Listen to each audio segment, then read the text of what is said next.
Hey, I'm Brian, and I was lucky enough to win this Magnus the Red painted by Duncan Rhodes at the NOCF raffles at my first Nova in 2016. I remember my best friend called me the morning after the ceremony, woke me up and told me that I'd won Magnus. I'd missed the ceremony and couldn't believe it. I thought he had to be lying to me. After checking my email and seeing the truth, that's when I decided to start playing Thousand Suns. I was even able to meet Duncan at the 2017 Nova, and he autographed Magnus' face. I admire the NOCF and will always be a supporter. Its causes strike really close to home for me. I was diagnosed with cancer shortly after my first Nova, and am now 3+ years in remission. Seeing this community that I love create these amazing works of art and raise so much money for these causes is just awe-inspiring. For this year, I've bought a couple of tickets for Duncan's Night and a couple for the Warbringer Titan. I told my wife that I thought it would look amazing as a centerpiece on our dining room table. And I wish you good luck to all of you in today's raffles.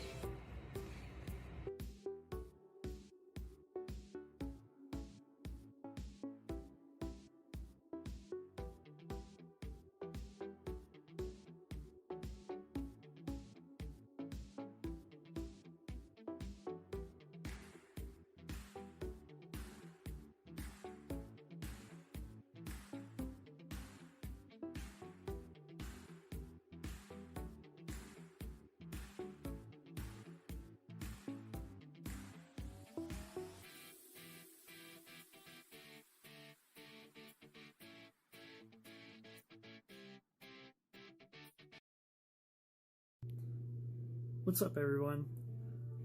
My name is Eric, and about 1 year ago, I decided I was going to donate a couple bucks to the Nova Open Charity Foundation's raffles. Tried my luck at one of these armies, and well, let me just show you what happened. I ended up being lucky enough to take home the 2019 Nova Fist Army and all these incredible miniatures. I couldn't tell you how happy I was when I opened that package and I saw these sitting on my doorstep. I really can't say enough good things about this foundation. I think that everything they do is great, and how they get everybody in the community together to really make money for a good cause. And I think that everybody should really go out there and test their luck on one of these amazing raffles going on this year. I'm personally looking at the Death Guard that they have. Every year it just blows my mind on what these guys can bring together. And yeah, like I said, everybody should go out there, throw a couple bucks in one of these, and you never know what can happen.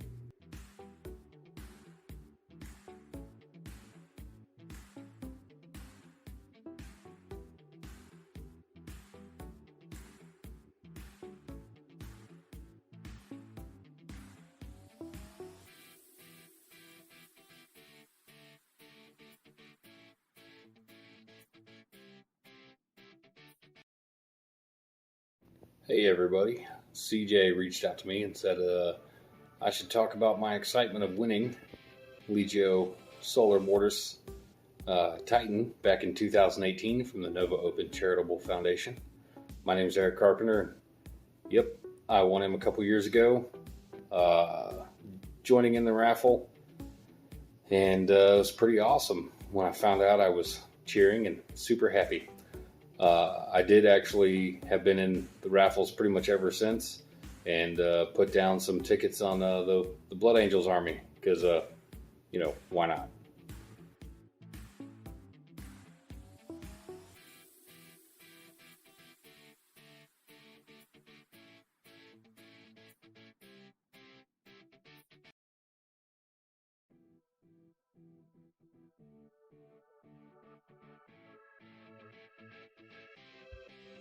Hey folks, this is Ryan Bridges. I'm a member of the, Horus Heresy community.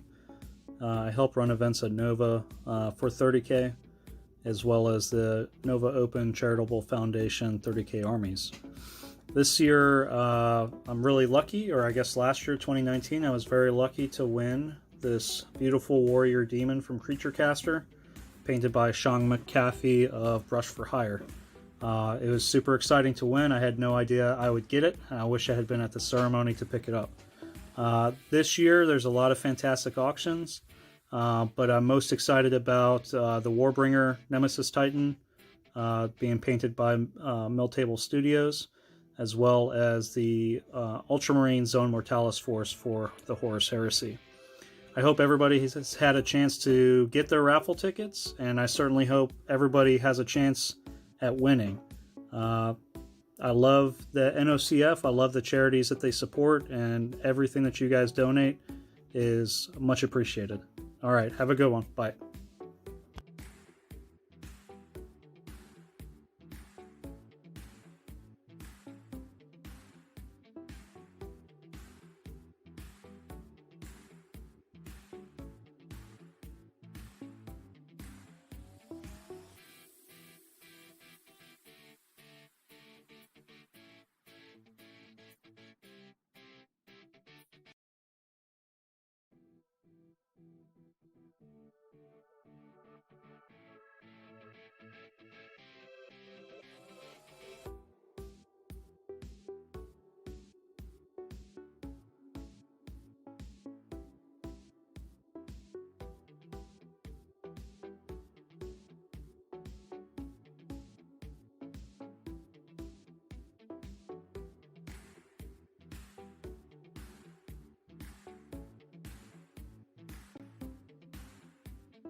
Hello, everybody. Welcome to the Nova Open Charitable Foundation live stream. The virtual lounge is in full effect. You know, this is something that normally takes place on site at the Nova Open Convention. But now you've got us and we got all of you, and we got some exciting things to bring you. My name is Paul Murphy. I'm joined today for night for him. Yeah. And you're pointing the wrong way. Yeah, I know, right? By Adam Camilleri. How you doing, everybody? Good morning to all our friends over in the States. Hope you guys are staying safe and happy over there. We're wonderful and lucky and privileged enough to be here hosting the Nova Open Charitable Foundation. Essentially, we're closing this off, aren't we? This thing's been going for a couple of days, for a little bit of time. I know they've generated a lot of money for some incredible charities, and I'm just happy to be here, Paul. Oh yeah, absolutely. So this is the final hours, and the raffles will end at 3 p.m. Eastern time today. So leading up to that, we wanted to get this community spirit going and happening. During the course of this broadcast, we're going to bring you some messages from the artists, some messages from the Nova Open Charitable Foundation board. We're going to be joined by some amazing co-hosts here in a second, and then we're going to hear from I think you may have seen some past winners, and we're going to be showing you some cool things that you can pick up during the course of this or get a shot at getting. And there's also going to be some new things that were not available to get tickets for until right now, and you can follow along at the Nova Open Charitable Foundation website. Look, I can't say enough good things about what the Nova Open Charitable Foundation does, or the NOFC. They're three incredible charities that they support: Doctors Without Borders, BCRF, which is the Breast Cancer Research Foundation, and Fisher House, which supports military families during times where a partner or a loved one is in need of care. So look, I just fully endorse everything they do. I think it's an incredible thing to support, and such a wonderful keystone thing for us, our community, to come together and do year in, year out. And I'm just so happy we've been able to do it this year under such circumstances. Yeah, and so again, I know you mentioned it, but we're really thankful for the opportunity to participate in this, and I think it's going to be fun. We're going to stream for several hours, at least, and then you're going to have some additional time to pick up some tickets. So if you weren't aware of everything that was available, we're going to try to bring a little bit of awareness to that and the causes. But before we get too deep into this, let's get a message from the board. Let's hear from them.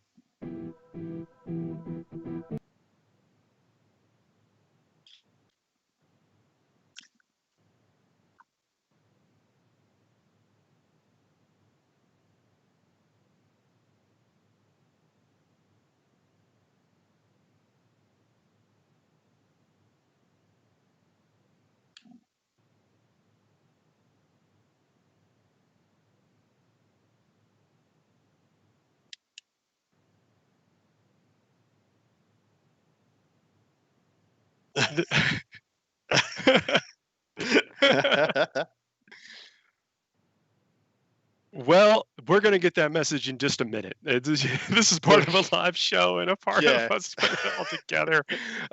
We have some amazing tech team on the back end of this, and there was some feverish clicking. So bear with us as we, I guess, work out the kinks as we get through that. In this broadcast, you can see in the chat there's some links to some of the raffles that just went live. We're actually going to be touching base with at least one of those. 40K Sweetheart Thomas Goat Boy Reedy is going to be live painting during this broadcast, and so he's put up a spectacular kit bash unpainted up on the site, and he's going to be painting it during the course of this broadcast. And so while we're talking, and again, we may check in on him a couple of times, you'll be able to get a couple of tickets. I know I've already fielded some calls. Some people were calling me this morning, Paul, what can I get on the site? Well, there's a lot to look for. So if you go to the site and you'll click on the 2020 raffles or the live raffles, you'll see a host of models, armies, special things, units. There's even things for specialty games there. So if you're looking to get into Necromunda or whatever, there's a really nice looking corpse grinder gang there. I mean, really anything that you want. There's some showpiece models. And then what I've kind of counseled folks too is that if you're a fan of some of these artists or producers of content, you probably wouldn't mind having something from them in your collection. So that's another reason to maybe throw in a couple of tickets. And look, there's some incredible stuff here. I know I was on here for about an hour before the stream was on, just getting a little bits of know-how and chucking some raffle tickets myself. I know I bid on the Ultramarines to many of my friends' chagrin. They'll be like, "Oh, why is Adam on the Marines?" Yeah, why Ultramarines? They look amazing. I was just like, I looked at them like, "Oh yeah, I'm never going to regret owning these. You know, I'm never going to regret slinging the money to charity." So what's there to talk about? On top of that, have you seen that Abaddon and Marathi models? Those things are breathtakingly gorgeous. Yes. So one of the one of the things I was like, yo, you want that Fulgrim, so go ahead and kick in one ticket. So the thing is, you have to have a $10 minimum ticket purchase on this, and so you probably are going to want to get 2 tickets. So if you have your eye on one thing that's a $5 ticket or an $8 ticket, go ahead and throw in what would be the nice to have. Like, what if I just won this cool thing? Yeah. So what I did, I went and I found there's one Dark Angels model in there. There's Asmodai. And I'm like, yeah, I'll sling 5 on him. So in 5 tickets on Asmodai, then I sprinkled a few around on some stuff that would just look good on the mantelpiece, like Marathi, like Abaddon, like that knight, the beautiful knight that had the really well painted, what's the character that comes with the knights? Is it Preceptor? But I can't remember the named guy. Yep. It's Hector Rex. Yep. And yeah, Sir Hector. So Hector Rex is the name of the suit. Sir Hector is the name of the dude who rides along in it. Yeah, I bid on both of those. They were fantastic, and those are things that you can chick on your mantle, chuck in your display case. They're always just going to look gorgeous, and you can impress your friends and say, "Look, I won it in the Nova Open raffle while listening to Adam and Paul." Fantastic. Yeah, or you want to build an army around something. Let's say you want to, there's something you've always wanted to start, but you're like, man, that model is very intimidating. Why not try to pick up something from a pro, and then build around that? Just match the base, and no one's never going to know that you didn't paint that other model. We will not endorse deception, but totally do it. Well, look, I'm saying you could be motivated to pick up some tickets, and there could be a myriad of motivations there. But the thing is, it's all going to a great cause. And over the course of this broadcast, we are going to hear about some of those causes, and for some of the people that the special guests, some of the videos we're going to have for you. They're going to be talking about why those causes are important to them, and that's one of the most interesting things putting this whole thing together is hearing from folks about why they started participating with the charitable foundation to begin with, and that's it's heartwarming, and again, going back to just kind of be an honor to be a part of that. Absolutely right. Paul, do you know off the top of your head how long the Nova Open Charity has been running? Oh, a long time, and enough for them to accumulate, or to be able to donate tons of money to these causes. And yeah, it's nice. Thanks everybody for checking in the chat that are talking about what they picked up is from 2013. Wow. Yeah. It would be a shame to have a gap year in there. Like it would be an absolute shame. Well, see at the bottom of this the chat there, in between these really cool looking little avatars. That's the tracker. So also over the course of this, we're going to be checking in to see how that grows a bit. We're going to be zeroing in and seeing where some of the donations and raffles ticket purchases are coming from. This is a truly international thing. So the foundation will ship these to wherever you win them. So you win them, no matter where you are, you're going to get these models. And just checking in on that live counter, we're currently sitting at $56,812 for charity. That is already a phenomenal amount of money, especially in this unfortunate and possibly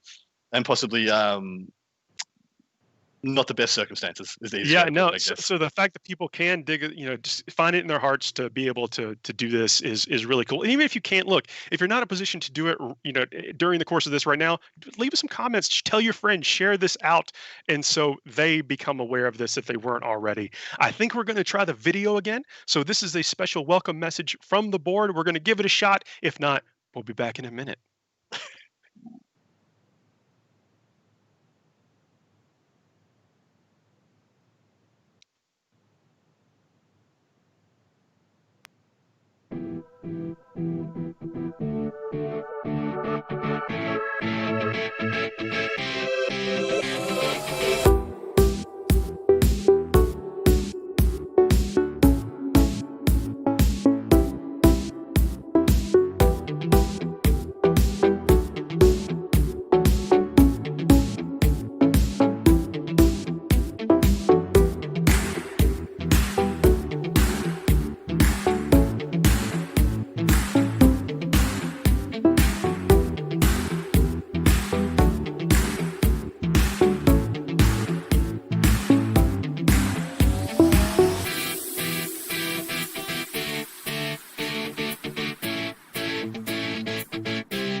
Hey, There we did go. it work? Let us know in the chat.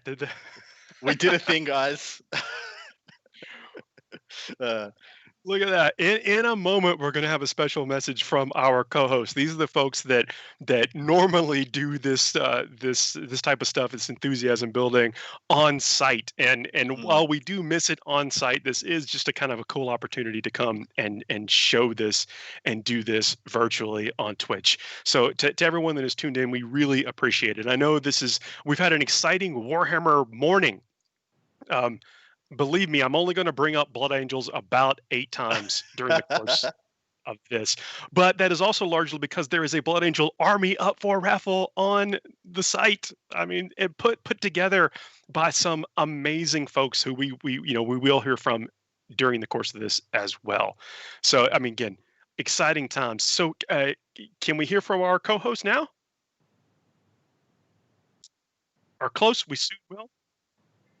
Welcome to the Nova Open Charitable Foundation Virtual Lounge. I'm Megan. I'm Jessica. Stacy, coming to you live from Florida. Wow, what a crazy 2020 it's been. We're super sad that we're not able to be there in person with you, making your drinks and having great conversation, but very thankful that we can do this virtually for you and be able to hopefully accomplish the same goal. We have some great things in store for you in our new lounge, aka your kitchen. But before we start with the drinks, let's get to the real reason why we're here today. Nova Open Charitable Foundation has been supporting 3 amazing charities for the last 10 years. Fisher House, Doctors Without Borders, Breast Cancer Research Foundation. Our goal this year is to raise $50,000. That's right, $50,000. Simple. We can do it. Easy peasy.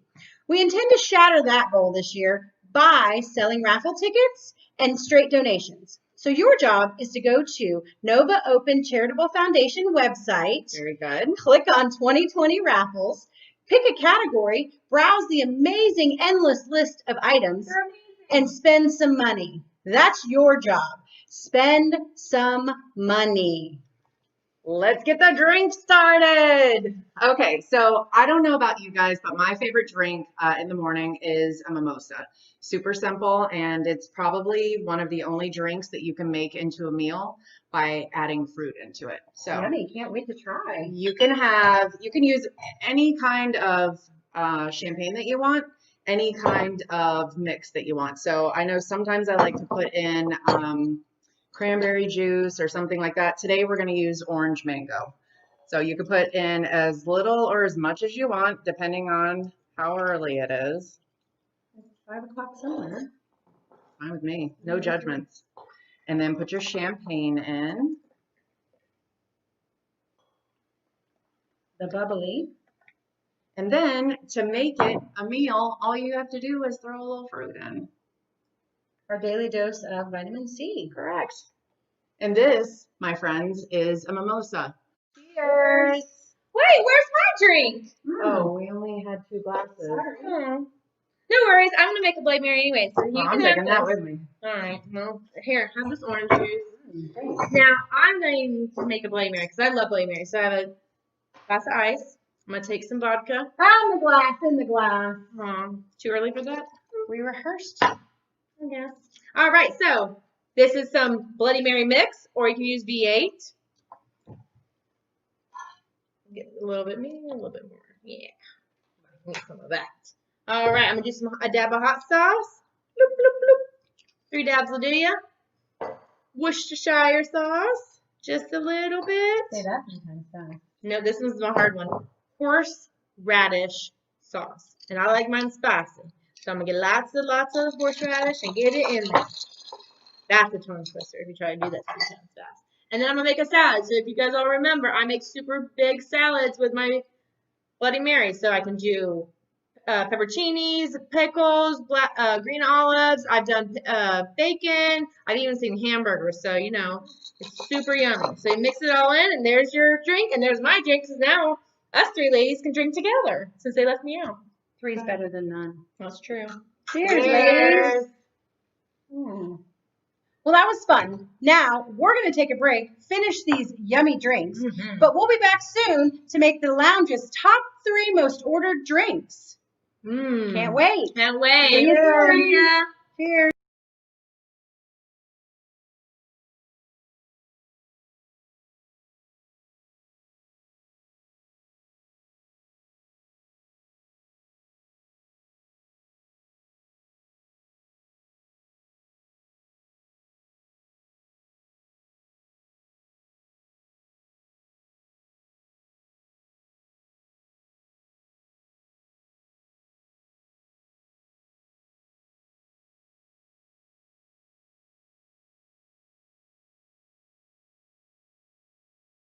Call out from the chat. We are. I don't know. We think we should have sound now. Yeah, We got Thomas, Goat Boy, Reedy. What you missed Yeah, man. was the blessing to go ahead and drink. So yes, So it is 12:38. So it's half an hour past midnight in Australia. Feel free to be like responsible Australians and have a drink because it's past midnight. in the future. You're all honorary Australians. Go for Yeah, it. it's in the future in Australia, so you already know you made it to the future. You didn't make any terrible decisions. So That's we right, need yeah. you to go ahead and have a mimosa and go ahead and get a couple of tickets. Thank you. By the chat, this is amazing. Thank you all for being so responsive and letting us know. We have a lot of moving parts behind the scenes, and hopefully y'all do too. But because you're switching back and forth between the Nova Open Charitable Foundation website, getting a couple raffle tickets, and then coming back to see us. But we're doing that, like all that as well. So join now, and I promise I'm gonna get my directional things. Yeah. So now we got Thomas, Go Boy Reedy, 40K Sweetheart, prolific author on bowls. I'll Yeah, go Thomas. I'll go one step further. 40K legend and pillar of the media in 40K for so long, like time immemorial. Yeah, I've been writing since 5th edition, and I am very consistent because I'm crazy, and if I don't do it, my brain doesn't work right. So I'm just consistent. So Thomas, yeah, what you're working on right now is up under. If you go to novaopenfoundation.org, go to live raffles. You'll see the bike captain, converted kit bashed bike captain, outrider captain, and you are painting that right now. Over the course of this broadcast, you will be painting that. Thomas is an amazing painter. I know you have tons of armies on your own. I'm surprised there's not more goat heads on this thing. It's really weird. People ask that why I quit doing goat armies because I kind of quit playing a lot of marine stuff, and now I'm playing some. I have some marines, and then I didn't put any goat heads on them. I think it's also because I can't buying the Beastmen is hard to do as much because you think you have to direct order them. So I'm like, that old world coming back to bite you. But look, stuff is awesome. Yeah, I mean, this is one of the things that obviously, if you're a Marine player, you're going to be proud to put it in your army, and I think it's cool that you can actually produce what is such a studio quality mini over the course of this broadcast. Oh yeah, absolutely right. How far do you think you're going to get? You're going to get it fully done in this broadcast. You're going to get it half done, base coats and shades, highlights. How far are we going to take in this bad boy? It'll be done. Shut up, Adam. It'll be done. My paint stream that I usually do on Wednesdays. The idea is I want to sit down and paint a model, and it's usually about 2.5 hours at the most. And I paint stuff like knights and demon princes and greater demons in those 2.5 hours. So, don't let me stop you then. No, being a teammate of Thomas's, from time to time on these various things where we travel, around and play stuff, you never have to worry about, is he going to get his army done for the tournament? It's called I get my army done, I help you get your army done, and then I probably do a commission army at the same time. Yeah, absolutely awesome. Well, we're going to check back in with Thomas from time to time. And yeah, we'll see how this progress is going, man. Thomas, thanks a lot for joining us. Get those tickets in for this and other things. We are, I think we'll update the tracker bar in a minute if it isn't already, but thanks for everyone who is pitching in. So yeah, it has been updated. So at 12:30 Australian time, past midnight, it was at 56,812.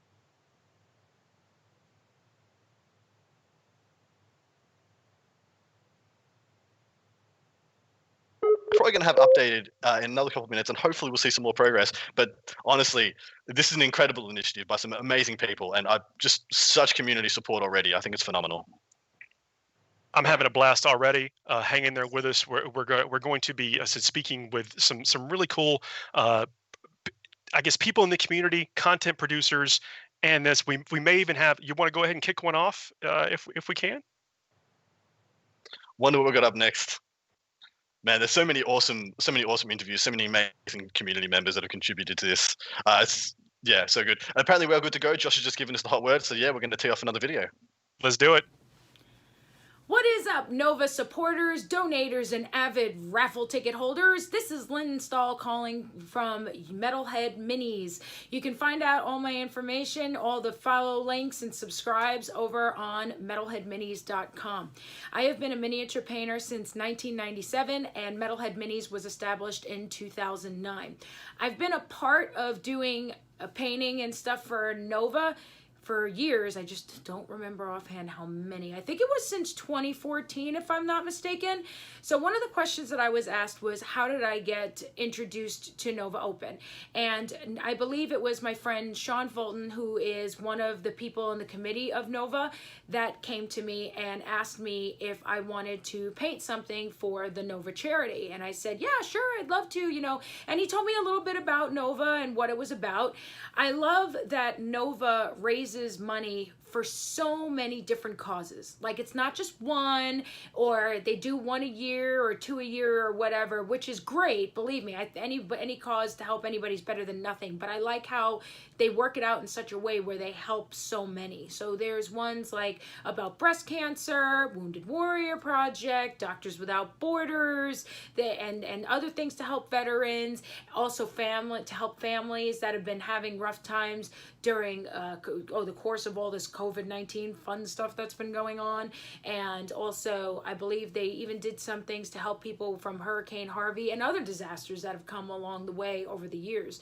So I really love that. It's like we do this and then we help as many people as we can. And who doesn't love that kind of thing, right? If I remember right, the first thing that I ever painted for Nova was a privateer press. It was the Halberdiers, but I don't remember what army that was from. It was definitely War Machine, and it was a little halberdiers, and I think I painted them with like some teal and some silver, and apparently everybody loved it. So whoever it was of you that won it, I hope that you gave it a good home, you know, please. But basically, I love what Nova's about. I've supported it for years. This year, there's an additional piece that I will be putting in for the raffle, but aside from that, one of the things that I did this year for the first time since I started doing things with Nova was I was part of the team that painted the Blood Angels army, and I painted the Death Company. So make sure to put in a lot of extra tickets for that one, okay? Because I worked really hard on it. I really had a great time actually doing the Death Company. I really love them. They were great. And a special thank you also to Herrick Games and Hobbies for supplying not just those, but also they supplied the models, if I remember right, for everything. And then they also supplied the paint. There was like the coat d'arms. God, that really takes you back, right? Because that was like old school paint, and in the blood red. So it was kind of even done in the old style Blood Angels colors, which was really, really cool, right? So I definitely had a great time with that. Check out my YouTube because there were some videos in regard to some of the work that I did on the Death Company. So if that helps you to see what the process was about, and other people that took part in doing the army, which such as Brent, I believe, from Goobertown Hobbies, AJ from Exiled Miniatures, and many others, Mike Cho and stuff, all took part to do this army, and I'm pretty sure they have some footage too. So if you want to see the process for an army that you might take part in winning, definitely by all means, whatever is going to be to help get more raffle tickets in, right? So definitely give all you can. Even if it's just one raffle ticket, it's better than nothing, you know? Help be a part of the cause. I know everybody's been having like a weird year. So, I mean, if you can't give, that's not an issue either, but share. Follows are free, shares are free, so you could do that too, right? So in the next video that you see of me is going to be talking about the other piece that I will be giving for the Nova charity, which will be the Warhammer Underworld Zarbag Gits that I painted on stream during the Warhammer Contrast release. So definitely give all you can. Love you guys. Thank you so much for being a part of the cause, and have a wonderful day.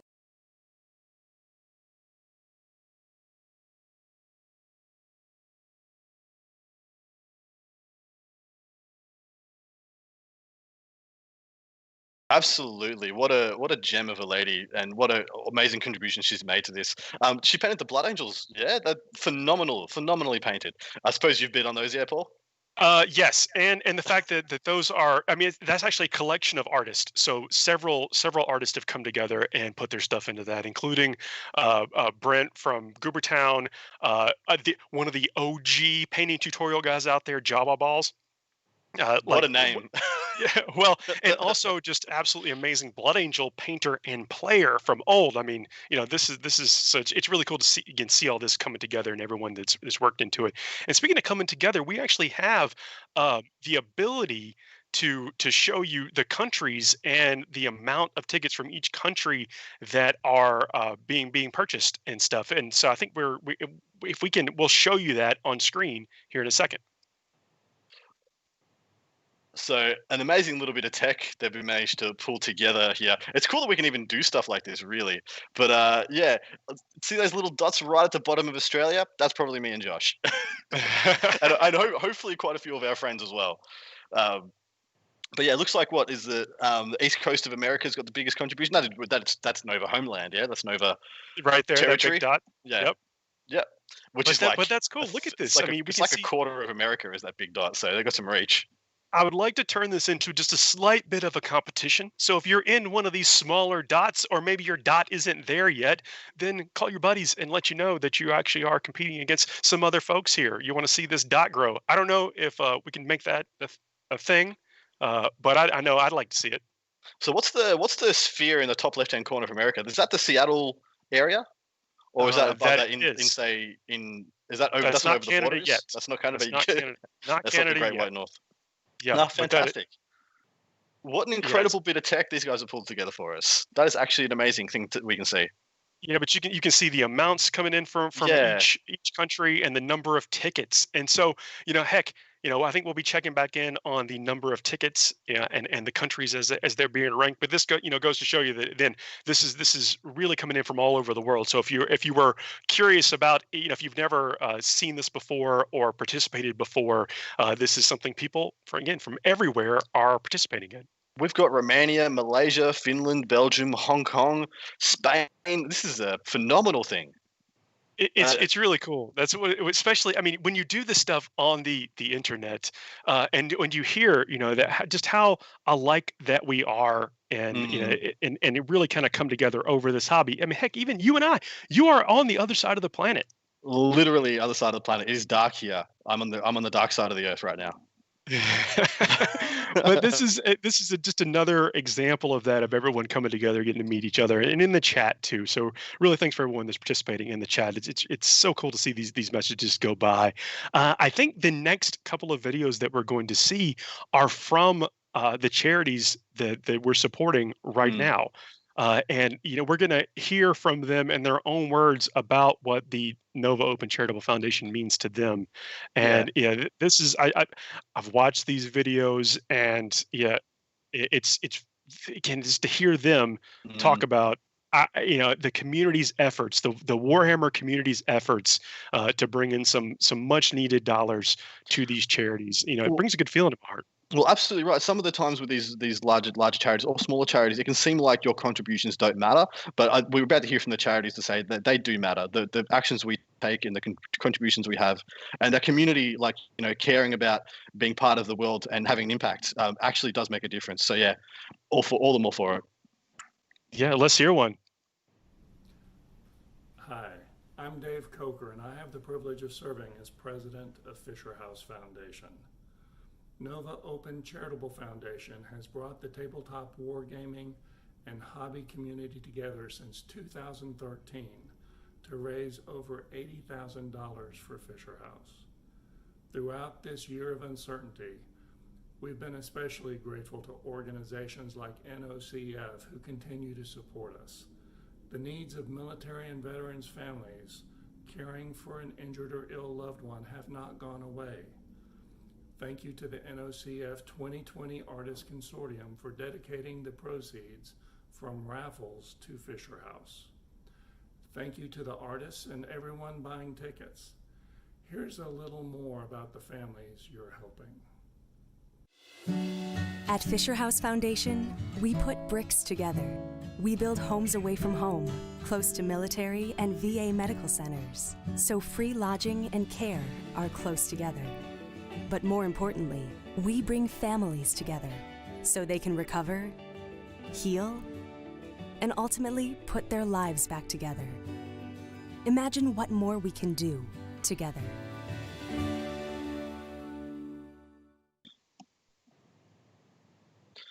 Okay, and we're back. So that was the wonderful and amazing Fisher House supporting veterans or injured veterans and supporting their loved ones to be able to stay close to them and stay in a position where they can offer some care and be supporting to each other. I think it's a really amazing initiative. I mean, I think I'm going to be saying that a lot tonight. Amazing initiative, amazing support, amazing charity, amazing contributions. But yeah, like it's a bit of a tear to the eye, that one. I'm really happy that they're one of the charities Nova's really aligned themselves with and decided to support. Yeah, and if you can see, if you click into some of the model entries on the website, that some of them are going to specific charities, and so that's another way that you can kind of make sure that when you're getting maybe a cool thing, but you're also contributing something that may be very important to you, and this is one of the things that, I mean, it's just, again, to hear them talk about how our community has helped. I mean, even if it's one individual or whatever, like it's very heartwarming. Absolutely right. Like just helping one family to have a little bit more love and support to each other in a hard time, I think is absolutely worth the world. Like I think it means everything. It makes all the difference. Should we talk about a little bit of 40K for a moment? Should we? Man, I'd love to. Should we wax lyrical for a little bit in between some of these denser I would content definitely pieces? love to talk about 40K because look, I mean, if you saw in the preview earlier, the Death Guard are getting a new codex, and there's a Death Guard army up. I mean, I'm going to relate things back to what's on the site for pickup stuff, but. Good job. You're picking up what I'm putting down, the man. Yeah. Don't need any encouragement there. But yeah, like new codex is coming out for so many new armies, so many reasons to be excited about 40K. And towards the end of the year, we're getting 6 codexes essentially in the last 4 months of this year. From October to December, we're getting Necrons, Space Marines, Blood Angels, Death Watch, Space Wolves, and Death Guard. Crazy times. I love that they slid in like one token chaos faction. They're just like, all right, we can't just give 4 Space Marine codexes. We've got to slip one heretic in there just to even the scale so they don't mutiny on us.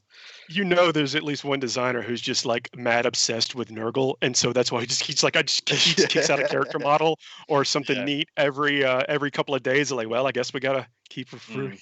We just gotta put out a new codex. So we're just looking at some of the pictures up in the screen now of the beautiful Death Guard army. It's a Death Guard kill team, but man, there is a lot of flavor and a lot of work and love gone into that. Fantastic. 40K Stat Center in the chat. Is that Val? Is that Pete? Let us know and welcome. And thank you to CJ Kinder. I think you're being the most prolific one in there. Thank you so much for keeping up the support and spreading the good word and posting all those links. Very much appreciated.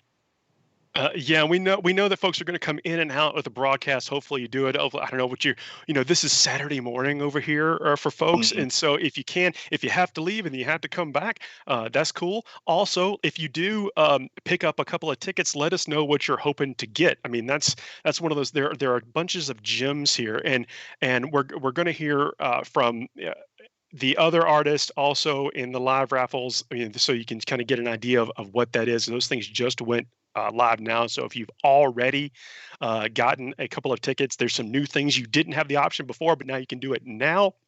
So maybe an opportunity to pick up, again, for as little as $10-16 for 2 of the more larger things, you could enter a chance to win something really awesome.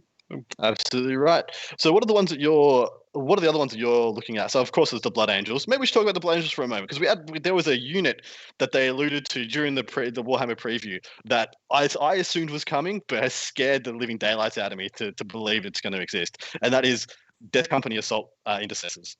Death Company Assault Intercessors. I mean, look, oof, big oof. Yeah, if you listen to the show, I'm a big fan of Impulsors. So I think that just adds another layer of durability to get all that blindy assault action into combat.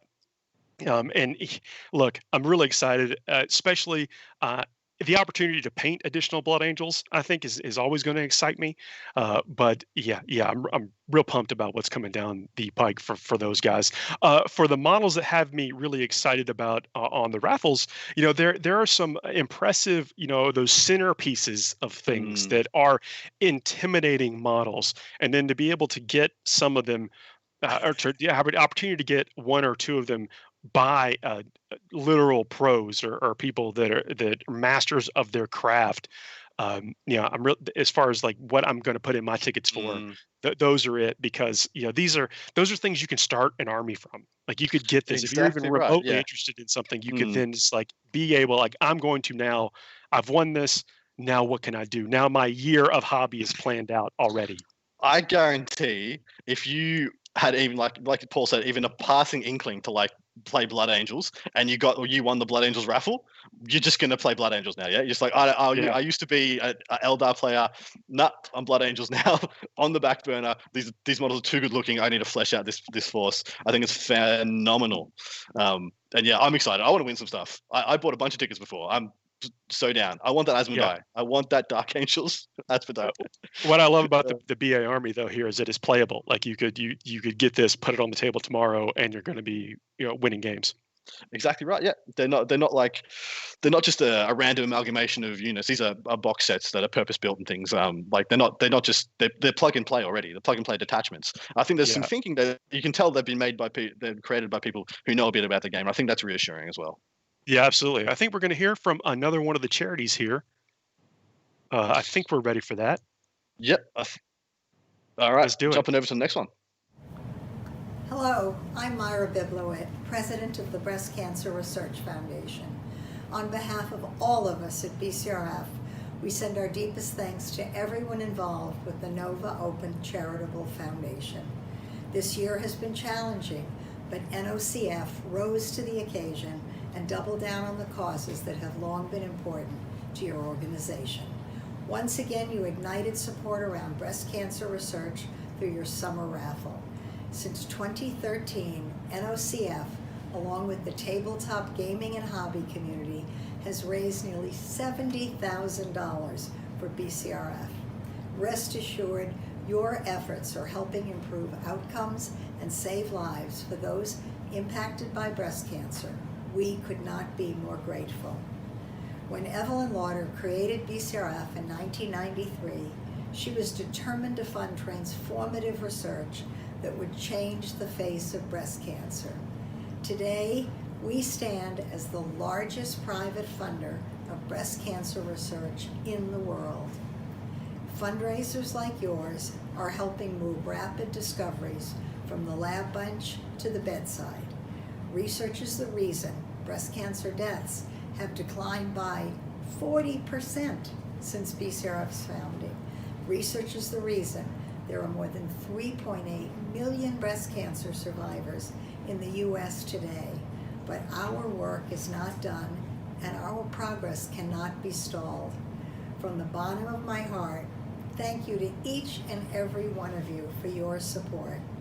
In backing BCRF's vital work, you take us forward even faster to the future we hope to create. A world beyond breast cancer for our mothers, our daughters, our sisters, and our friends. You have my deepest thanks.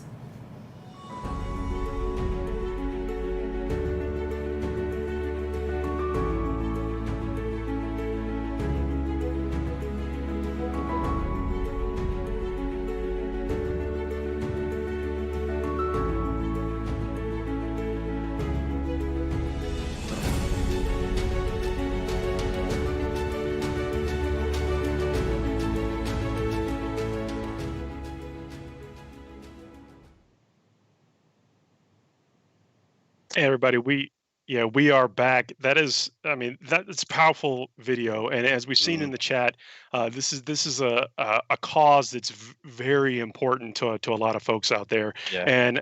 And Joshua Diffie Best Coast Pairings, who's running our back, and he's running all the tech. Like, I wish you could see the feverish movements that we see on the screen that he's doing. It's like he's plugged into the Matrix. But this is also, he shared some stories with us, but this is also a very important cause to him as well. And I know so many of you in the chat. And then again, hearing that video and the message that they've relayed to us, again, that we're important to them. It's, I mean, that hits me, man. I don't normally get lost for words, but I feel like I'm a little lost for words right now because of how powerful that is. Well, I think it's just a very emotive topic, and I just love that. I mean, there's no hiding the fact that the tabletop gaming community is overwhelmingly a male-populated hobby, overwhelmingly. But the fact is, we've all got mothers, we've all got sisters, we've all got daughters, nieces, and the rest. And yeah, it's just it really is such a part of our lives. And who are we to not support? And I mean, Mr. Brandt was in the chat. I believe Mr. Brandt was in the chat saying that this originally the whole foundation, the whole charity was created to support Laurie through some trials and tribulations. And yeah, the fact that it's grown into what it is from such humble beginnings and such noble beginnings is truly a testament. But yeah, that hit me in the guts as well. And yeah, truly happy to be here now. If I wasn't even before, which I was. But so let's lighten this load a little bit, Paul. What next 40K flavor can we wax lyrical about? Man, I want to talk about Necrons, man. I mean, you know that our man Red on the show with us he's a Necron master, by the way. He's really been holding it down for the Necron faction for a long time, and now we're getting. I mean, I was blown away by those new character models that we saw. I mean, the sculpting. I mean, and the paint jobs, no slouches either, but just the flavor that's coming to that faction. I'm ready. Absolutely. I'd just like to draw people's attention to my Warhammer glass. So my watermelon glass. I said Warhammer in the brain. But yeah, this is my watermelon mug. It's keeping you through these long hours, man. Yeah. If you're lucky, you'll also see my wacky Rockstar cat mug as well, if you're lucky enough. Yeah. So think about this. You're staying on the Necrons just for a second. Like, dude. New army builds are available that weren't. I mean, they didn't even exist. Like they exist. I think there's vacuums in our minds that we wanted them to exist. But the blend of the wraiths and those basically whatever the I can't remember the name, the Ophidian Scorpex or something like that. Dude, like, well, you've been in the game long enough. You know what these wraiths are. They're the OG. They're the 4th edition wraith constructs. They look phenomenal, but they've got the elements of the new stuff tacked on there. So there's this nice melding between the two kind of spheres, the old edition and new stuff. I like that they've kept the old edition heads. Like they've got that old looking Necron kind of Terminator visage on it. They haven't gone full insectoid like the race we have, the Canoptic race we have now. And I like that they bridge that gap between the two. They've got the serpentine tail, but the humanoid head. I think they're fantastic looking models. They're superb. On top of that, praise be to the machine gods or whatever, the Catan. Praise be to the Catan that we actually have plastic flayed ones. Like so many. I know people want that. That's so cool. That is complete fan service. It is 100% fan service because then they haven't been a mainstay unit for a very long time. But yet every Necron player I know complains to high heaven about how they're not plastic. They want them. They are and here we are. And I love the tip that they gave you is that maybe paint the dripping flesh bits on there to match whatever your nemesis's army looks like. You know. Like for instance, if I were battling you, Adam, I'd paint them all Cadian flesh tone, and then adorn them with little helmets and stuff and grizzly bits. I'm looking forward to that. As a matter of fact, I may just do that. I occasionally paint some for a buddy of mine, and he doesn't get a say in what goes into the grizzly bits. I know what they're going to look like. They're going to be your nemesis. Shout out to the War Mistress, Whoop Whoop, representing the 1% to 2% of wargamers that are female, and you do such a good job of it. Thank you so much for your contributions and for representing a minority voice that needs to be heard and needs to be allowed to contribute. You do a fantastic work, and thank you so much for all you do. Yeah, and that's Tanya Gates. We're going to hear from her. And all the other incredible women who do such amazing works and are so supportive in so many ways. Thank you so much for all you do as well. Yes, well said. So we're going to hear from her talking with Dave Taylor later on in this broadcast. It's one of the special guests that we've got, and really thanks to her. She also on that show, she's also been hosting a Women in Wargaming segment. Yes, indeed. I listen to that every week. I don't know about you. Oh, you're one of the hosts on it. Of course, you listen to it. It probably doesn't. No, I'm just joking. But yeah, I listen every week. I find it a really insightful segment, and I think it is absolutely a voice that needs to be heard. And always intriguing, always great perspectives. I love it.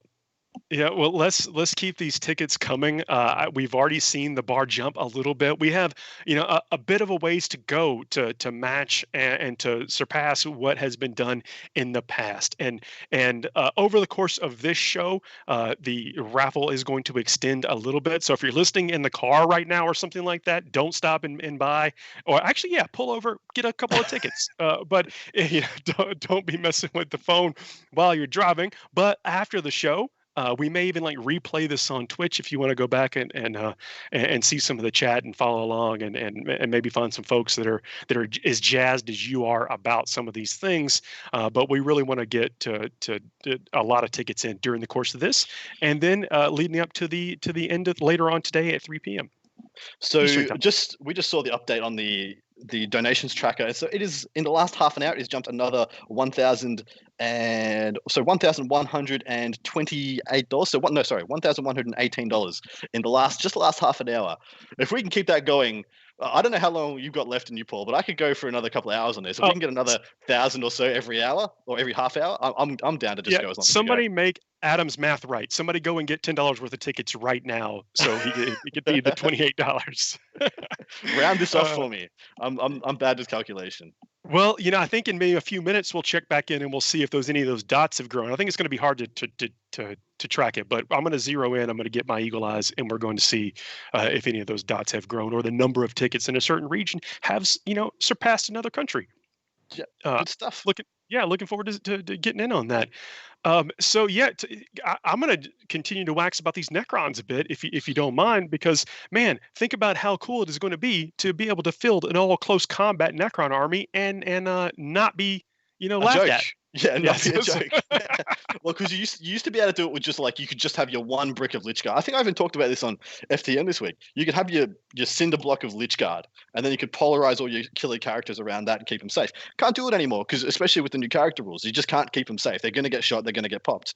But now you can have MSU with these guys. You can have 3 into 3 of the new race, 3 into the 3 old race. They're all going to be quick. They're going to spread around. They all hit really hard. The new race don't seem to be that survivable. They seem to be quite comparable to, say, Tyranid Warriors, but faster.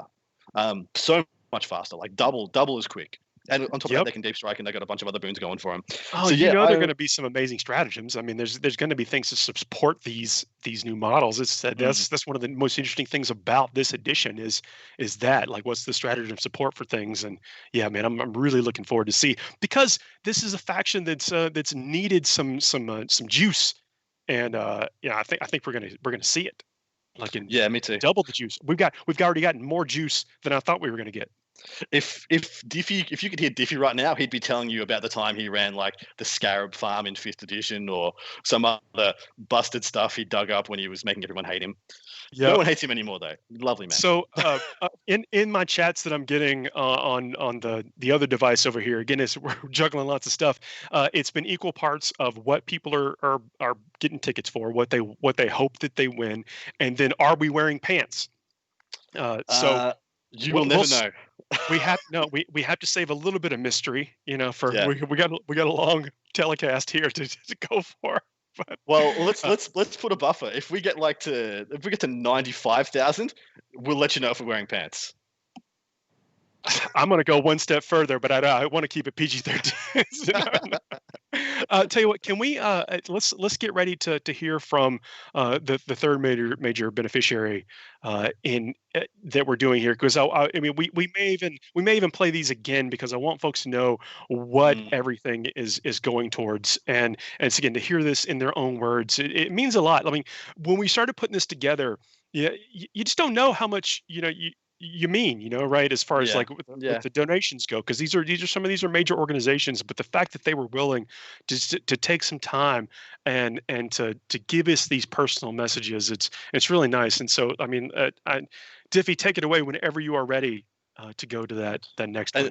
And maybe when we come back, we can check in again with Thomas and see where he's up to. Oh, good call. Mm-hmm. Hello, my name is Master Police Officer Tara Kreider. I am the Vice President of the Arlington County Police Department Friends and Family Fund. The Nova Open Charitable Foundation and its tabletop gaming and hobby community have annually donated thousands of dollars to the Friends and Family Fund. Several years ago, Nova Open requested police security at their annual convention, and since that time our relationship has grown and become like family. The Friends and Family Fund is forever grateful for the generosity and compassion that NOCF has shown our police officers and their families. We may be just as disappointed as anyone by the cancellation of the 2020 Nova Open. However, during these unprecedented times, Nova Open has been determined to continue their mission, and we are so proud and humbled to be among the recipients of their fundraising efforts. The Arlington County Police Department Friends and Family Fund has helped so many of our sworn and civilian employees since our creation in 2011. Our charity began when one of our officers was diagnosed with a brain tumor. We provided support in many ways to him and his family during this difficult time. Sadly, our brother in blue passed away after a courageous battle. We still consider his wife and son a part of our family. Since that time, we have provided all sorts of services to our officers and their families: financial support, cleaning and lawn care services, meal trains, and child care, just to name a few. We have been there for our police officers and civilian employees during their hardest times. Our assistance even extends to our sheriff's office, fire department, dispatchers, and Commonwealth Attorney's office within our community. We know that we would not be able to make a difference in the lives of so many people if it weren't for organizations like the NOCF. Our heartfelt appreciation goes out to the NOCF board, the Artist Consortium, and to all the sponsors who support these fundraisers and make them possible. To our Nova Open family, stay safe, we are thinking of you. And for those supporting the cause and buying tickets, good luck. We thank you from the bottom of our hearts. And we are back. You can see we got Thomas down there. I keep pointing the wrong, because he's right there on mine, but he's there on y'all's. And look, I'll get it. I'm slightly dyslexic. I apologize in advance. We just heard from a local organization that started, as you heard their story, they started as providing security for the event, and then grew into this relationship. I mean, that's building things in the community, and how we all get along. Basically relationships. And growing together, like coming together, growing together, mutual respect, mutual support. Fabulous. Yeah, so we're checking in with Thomas about his live paint that he's doing right now. He also let us know he can talk a little 40K also, so maybe we bring him in. He was feeling left out, to be honest. For that, but we on the live raffles link off the NovaOpenFoundation.org website, we've got Gloomspike Gets from Linstall, and a print from Roman Lapat. Now, so he is an absolutely phenomenal miniature painter, but to get a piece of original art, like, I don't know, I get this stuff behind me because it just kind of, whatever, it makes me feel jazzed to be in a place where I'm surrounded by not just my paints and stuff, but I love this stuff, these things that I can look up and get a little bit of inspiration from. And he's got a beautiful print, and we're going to hear a story later from him about how he came about doing that, and his work with the foundation in general. But come on, this is absolutely cool. And then Thomas's, show us that Outrider, man. Where's he up to? Give us an update. So what is that? That's base coated the white, or are you going onto the red now? Three layer, 4 layer white, second layer in red. I got 3 more layers on red, and then I got to do metallics, and then I do shades, and then I bring it back up again. What's your white painting process? What do you start? Like, what's your off white you start with, and what do you work it up through? I go for warmer on the whites because my one I've done, I like it warmer, so I go browns, rakish flesh, a bleached bone, and then a white, and then I'll bring it down with a brown. I just figure that they're a much more, from what my thoughts is, they're a much more dusty, dirty, driving through stuff. So I go into the more browns on it. I just think I like it better because it looks different. Because most of the other ones we see are like cold, and I'm like, I don't want to do it as cold. So I go to the more browns, and the reds I go all the way up to like a bright red because I think it's pretty. White scars. That's actually, I think, the preferred way of the shading the white is with brown. I mean, that's if you look at a lot of the tutorials out there, like they're in White Dwarf or whatever, it's a brown shade on the white. And they really are a clean canvas. You can push it as far as you want as for battle damage effects, dust and things. The white really lends itself to jazzing it up as much as you really want to. Yeah, this guy's gonna have battle damage and everything else on it because he's driving around. Then I got to figure out how I want to do a blade that looks kind of on fire. So we'll figure that out. Fantastic. Now, I just want to give us an update on the live tracker. Have we had that updated again since? Did I tell you guys? I did. We've had it updated again. We've had another jump in a couple of $100. We're up to 58,947 as of 1:18 p.m. AM. Jeez, Australian time. I'm doing my own little personal tracking just so I can say this is how much it went. This is how much it went up. Because feverishly scribbling math. Carry the ones. I ain't doing any math. I'll do the math at the end.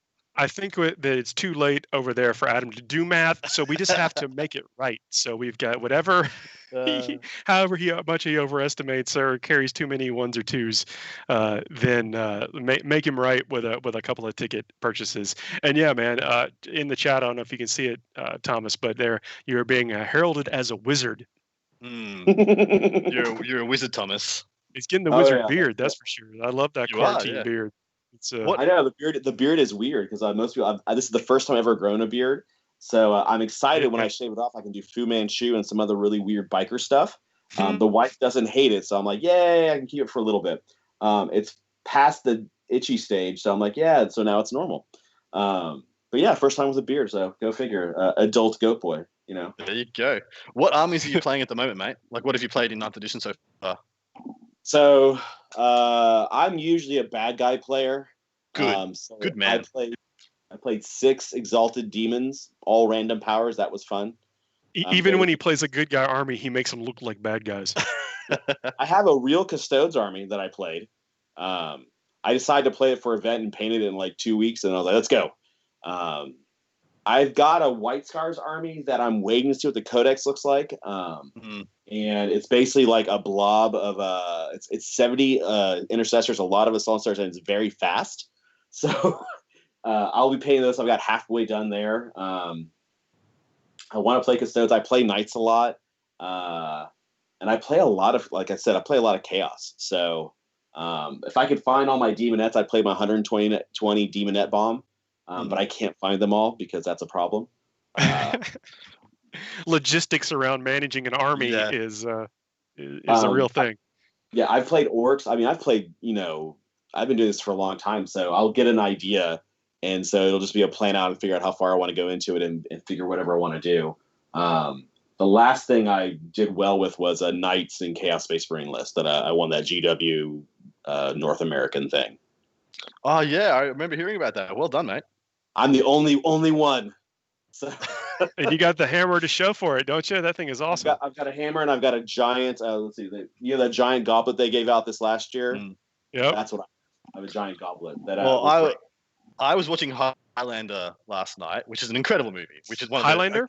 It's the best movie of all time. It's the best movie of all time. It's got a soundtrack by Queen. Like only Flash Gordon can compare. That's.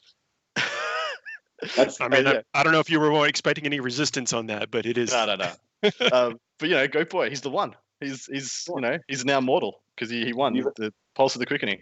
He has Inside and Blood of Kings.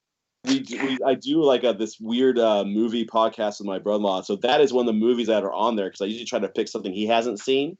And we're saving the last movie because it's terrible. I haven't seen Die Hard yet. So you haven't seen? Wait, what? No, what? I know. Which one? The I haven't seen like the 6th one that they made. But are you talking about the first one? The first one. So our podcast is named "Why Haven't We Seen Die Hard Yet?" Yes, that's fair. And we watch usually really bad movies. I force them through terrible stuff that I think is funny in the '80s or stuff we both hadn't seen.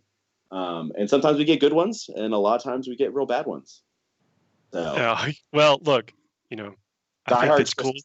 You should see it. It is a Christmas, whatever. I'm going to call it Christmas movie as well. I was about to say, you've got Christmas coming up. We should wait until Christmas. That's where we're going. That's the plan right now. So if y'all haven't figured it out yet, some of the folks in the chat, like CJ and Megan, those are the folks from the Nova Open Chatter Foundation that you normally would encounter live. And so they're still live. It's just text. So, hey, if you got some stories to share from previous conventions or whatever, or just want to say, hey, what's up? You can definitely do that in the chat because, look, that's what we're all about here, to interact with, hang out, have a good time, and get some tickets. I think in a second, we'll actually check in with Tanya and Dave Taylor's video that they did. Dave, what was a really important part of the foundation. And it's actually how one of the ways I became aware of it. Like we've had Dave on the FTN show to talk about this in the past. And Dave's been a mainstay in Warhammer 40K and painting and stuff for a heck of a long time. And by the way, also a phenomenal painter. I mean, just off the charts, been a phenomenal painter for a long time. And I really respect those folks that, because if they weren't so good and didn't tell us how they got so good, then a lot of us wouldn't have ever gotten to the point that we're at now. That is right, man. I'd be trying to do what Duncan does and failing. Without people. I remember going into a GW and I had to convince a guy to teach me how to dry brush because it wasn't a skill that you just knew. There was no way to pick up that skill unless you asked somebody and had them show you. Same with working with shades. Before there were shades, and every brand had a shade or a dip or some kind of thing like that. Learning how to water down paint properly so you could get recess shading and stuff. It was an actual thing. You needed to ask people. Someone needed to teach you.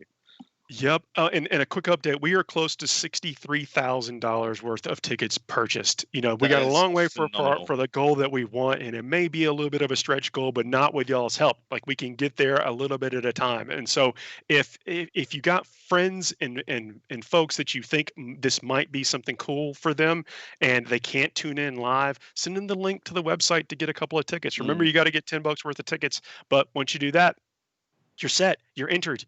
And one of these things may eventually show up at your door, but even if it doesn't, your stuff, your contribution went to some amazing causes. Exactly right. So, what's the video we're going to talk over to now? I think we're going to hear from Tanya, the War Mistress, who's in the chat, and Dave Taylor. Thomas, we'll check.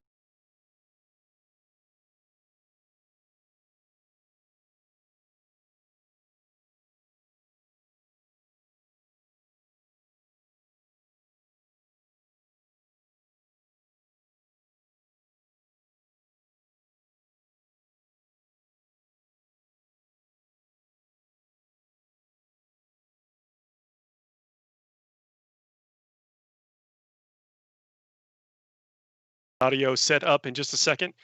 We want to make sure that you get the whole message. Yeah, but that was a teaser. We did it. You're going to now. It's anticipation. It's like a trailer for a blockbuster movie. It's all part of the plan. You saw nothing.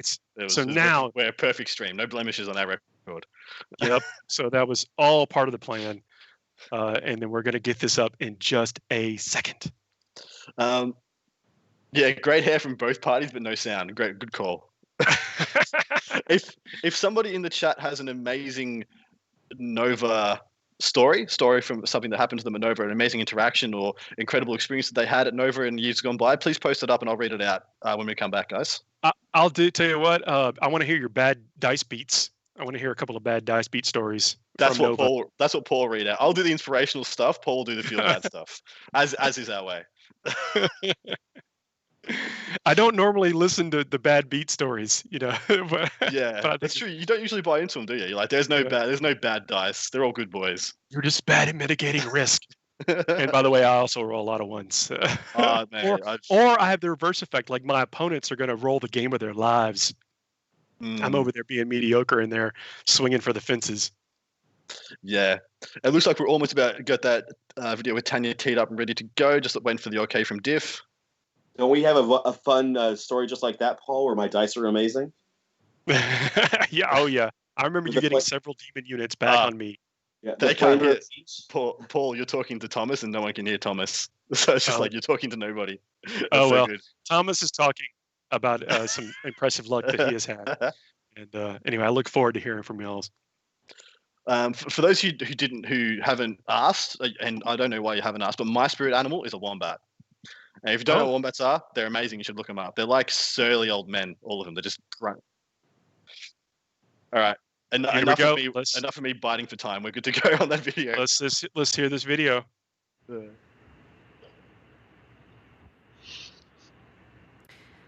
I'm here today with Dave Taylor. He is from Dave Taylor Miniatures, and he's legendary in the Warhammer 40k hobby.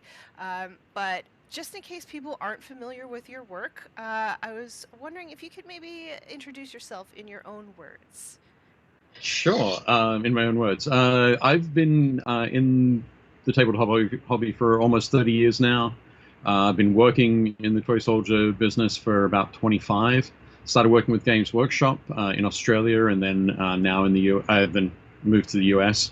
I have also worked for Battlefront Miniatures and War Games Illustrated magazine. And about almost 7 years ago, I started my own business, Dave Taylor Miniatures, which is all about working with small miniature companies and helping them bring new product to market. So, excellent. Yeah. And today we're going to talk about the Nova Open Charitable Foundation. How did you get involved with the foundation? I got involved fairly early on. In 2010, 2011, I helped some of my friends, John Dickerman and Mike DeBoer, with some charitable painting efforts. We did a couple of things to Storm Wardens and the Heroes of Armageddon. Then in 2013, some folks at the Nova Open decided to sort of take up the mantle of charitable works, and a friend of mine was painting some miniatures for them, some Ravenwing bikers, and he had an accident, lost the painting use of his arms for a few weeks, so I jumped in and helped finish off those models. And sort of the rest is history. Oh, that's amazing. So the foundation supports a number of different initiatives. Yep. What kind of initiatives have you run with the foundation in the past? Okay, so the main different ways that the foundation has raised money, the primary way is the raffles every summer. We raffle off individual miniatures, units, war bands, all armies, all the way up to I think we've raffled off two Warlord Titans. I think we might have another on the way for the fall raffles.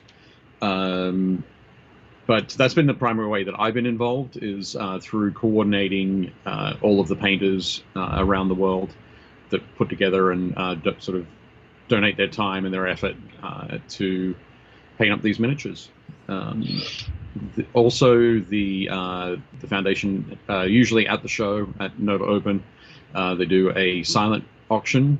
So again, miniatures that have been donated, artwork, 3D printed props, all sorts of crazy stuff ends up in the silent auction. And that's another way that the foundation raises money. And the final way that they do it is through the Nova Open Foundation Lounge, which is basically the big, they set up a bar up in the sort of the top level of the hotel that Nova Open is held in, and sell everybody booze.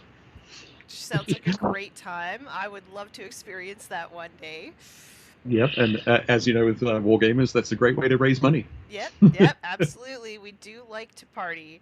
Yep.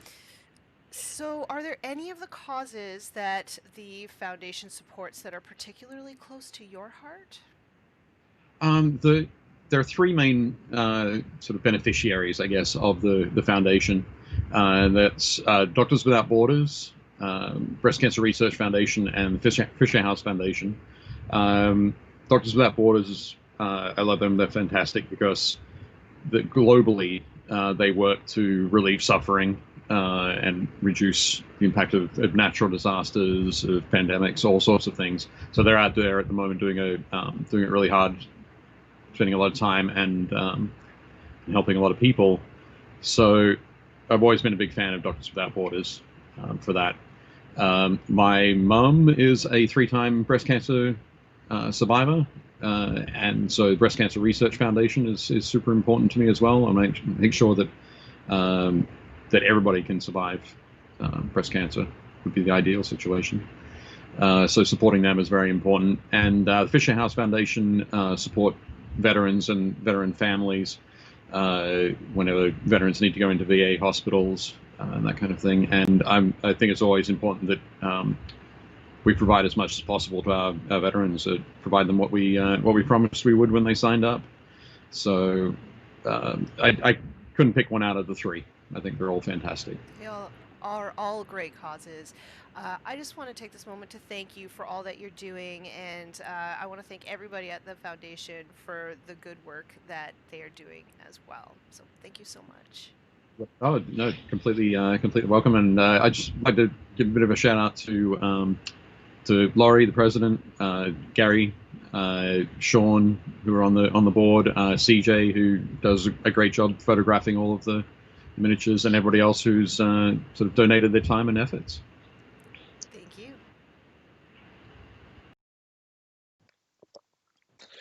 And we're back. So that was Tanya and Dave. It was a wonderful interview. It's so cool. I mean, again, just hearing how the foundation is grown into where we are now. I mean, we're in the space age now. We're on the internet. We're not just on site, but I think this is absolutely cool. Absolutely right. And apparently Dave was a board member for 5 years for the foundation. Yep. Oh yeah. Help to get, I think, organize some of the artists, some of the people that are currently doing their contributing thing. And we can't talk enough about the artists themselves. I mean, this is especially the ones that like paint professionally, because their time is their commissions or whatever. Yeah. And while this is a cool opportunity to maybe get them exposed to folks that would not have normally seen them, for sure, it still takes the time, and they produce such high quality things for this good cause. Well, so I don't know if you've ever done any commission painting, Paul, but man, it can be a really thankless job sometimes. Like you don't get a good like hourly wage. Once you boil down how much actual hours you put into painting somebody's army for them, it doesn't bust out to be that much per hour that you're making. On top of that, I've had some difficult customers. Like I've only painted like a squad hero there or a character for somebody, and it's never been, it's really hard to meet someone's expectations especially when they give it to you wanting the exact vision that they have in their head. Well, we fantasize about this stuff all the time, exactly right, exactly. And these artists can bring it to life. Yeah. Well, I look at some of the stuff they bring, and I'm like, well, they can obviously do those things and bring those do that. Like I was looking at the Abaddon model. That's literally a box cover piece of art. That's literally out of one of the art pieces in one of the books. The glow around his head, the magnificent way they've done the gold. It's just superbly done. I'm going to be true to my word and read out one of the stories from the Nova Open. So this is from Kolath. One of the greatest Nova experiences was in the 40k narrative in 2014, he believes, or she believes. One of the players was a Dark Elder player, and he made his own Nova Open T-shirts that said, "I came to the Nova Open, and all I got was subjugated." And he gave one out to all of his opponents. I think that is hilarious. Oh, that's so fun. So I just during that break, these came in the mail today. Look at this. Oh, dude, Legion dice. I want you to crack one open, just one, and be honest. Tell me what it rolls. I will do that. And then Death Guard. So again, some of my 2 favorite factions, Blood Angels and Death Guard. If I like to also accessorize, and so if you are looking to pick up any of these things, I like it that we can have so many cool little things with this. I feel like if you have dice that match something that you win, you're probably going to roll better and win more often, or at least get a desirable outcome. I had to stop myself from getting the Dark Angels dice. I got book 9. I got the Horus Heresy book 9, which I literally just got for the story. I just want to read that and absorb all that story, all that good fluff. And of course, I play a bit of Horus Heresy myself. But man, I had to stop myself from getting the dice because I already have Dark Angels dice. I already have specific dice set aside for my Dark Angels armies. I was just like, it's going to mess it up too much. Yeah, do you know those So the store opening special edition G-Dub dice, they're black with a gold skull on the 6. I got 40 of those, and I was like, that's cool. That's all I need. I don't want to mess with that anymore because I'm happy with those. I'm a bit of a dice junkie, so I like it. Yeah. I don't know too many. Like, I don't know if you can see behind me, but I've got some Lumineth Realm Lord dice on my thing over here. I don't even play them. I just know that I might want to play them in the future, so I don't want to not have the dice. Yeah, you can't not have the dice, man. Like, Yeah. you're gonna regret it. Yeah.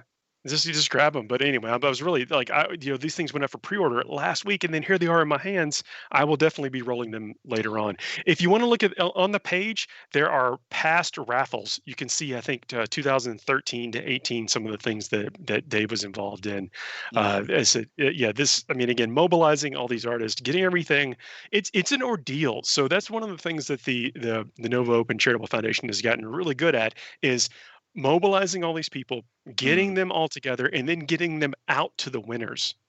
Like, I know people have won some of this stuff, and during the pre-show, as we were leading up to it, you were hearing from some past winners of some truly epic stuff. I mean, I know people who walked away and won off just a couple of tickets. Put in one ticket for again for what I guess their safety choice of things they feel pretty confident know they would use, and then their pie in the sky. They've walked away with their pie in the sky. After just a ticket, and I'm talking like Titan level pie in the sky stuff. Yeah. Things that other people are going to be getting some tickets for. But hey, somebody wins it. It might as well be you, and you cannot win if you don't buy a ticket. So true. And like it was a Warlord Titan, yeah? I was looking at one of the past things, and the guy was just like, yeah, I want a Warlord Titan. And I was like, what? Yeah. Sorry, what? Say that again. Yes. And not just one, a absolutely gorgeous one. I mean, there's phenomenal, like world-class painting it's just breathtaking as well. I love the aqua blue they got on that. I think we've got that up on the screen now. It's just absolutely gorgeous, and the weathering is like beyond expectations as well, because that's the difference. Like on those larger models, you have to have some weathering. If the panels were just all opaque, it actually wouldn't look right at all. But you can see they've taken these all the way with that, and I really love the purple on the OSL and the plasma as well. I think that really ticks it off. Bit of an eye catcher. Oh yeah, and please make sure you check out the single model one. There are some ones that come with like a couple of models in here, but there are scroll down there, and if something catches your eye, especially, I mean, there is a beautiful Sisters of Battle. What was it? Who's the standard bearer? It's the Imagifier or whatever. Is that what it is? There's again things. There's an Iron Hand Strachan. I like catechins. I mean, and I think you like them too. There are things that can be centerpieces for your armies. Some limited edition figures that are painted up and built. I mean, you just do yourself a favor, scroll down that list of figures, and if you see something that catches your eye, use it to get to your $10 minimum. That Sister of Battle we just had up, I never quite thought about how Sisters would look, and essentially that's an Emperor's Children color scheme. That's purple, white, and gold. Looks phenomenal. What a great scheme. Anything in Power Armor lends itself to, I think, a little bit of interpretation as to what you can put on there. They're just such amazing canvases for color, and I mean, check these single models out. There's Space Marine captains. These are things that should stand out on your table. And again, to get what is Display Pro museum quality stuff for what, $8, $6. Well, some of these things truly transcend the models. Like that, the Sister of Battle piece we got up at the moment, that's not a Sister of Battle piece. That's a Sister of Battle diorama. That is literally like, it looks like a work of art. It's beyond just being a showpiece model. It's actually like, it's freaking art. It's that good. I love that piece. That's actually probably my favorite thing, just because of the amount of thematic effect that they've been able to build into the model. It looks like what it is. It looks like it's taking action. It's in battle. It looks like it's doing so many things. I love it so much. And it's one of those ones, when you get a really good diorama, you can just literally sit in there, stare at it for hours, and just notice all the little bits and pieces. I love them so much. If you talk about inspiration for things, you look at it and you just like some of these you can turn the models around and be like, oh, I didn't notice that, or I would have never picked that out, or whatever. But these artists do, and whatever. Get them, take a shot at getting them. Get them. Yeah, that's it. Okay, you want to transition into something? Oh no, I was going to see. I got to see if we could go and check out the dots, the blips. The blips, yeah. See how we're doing.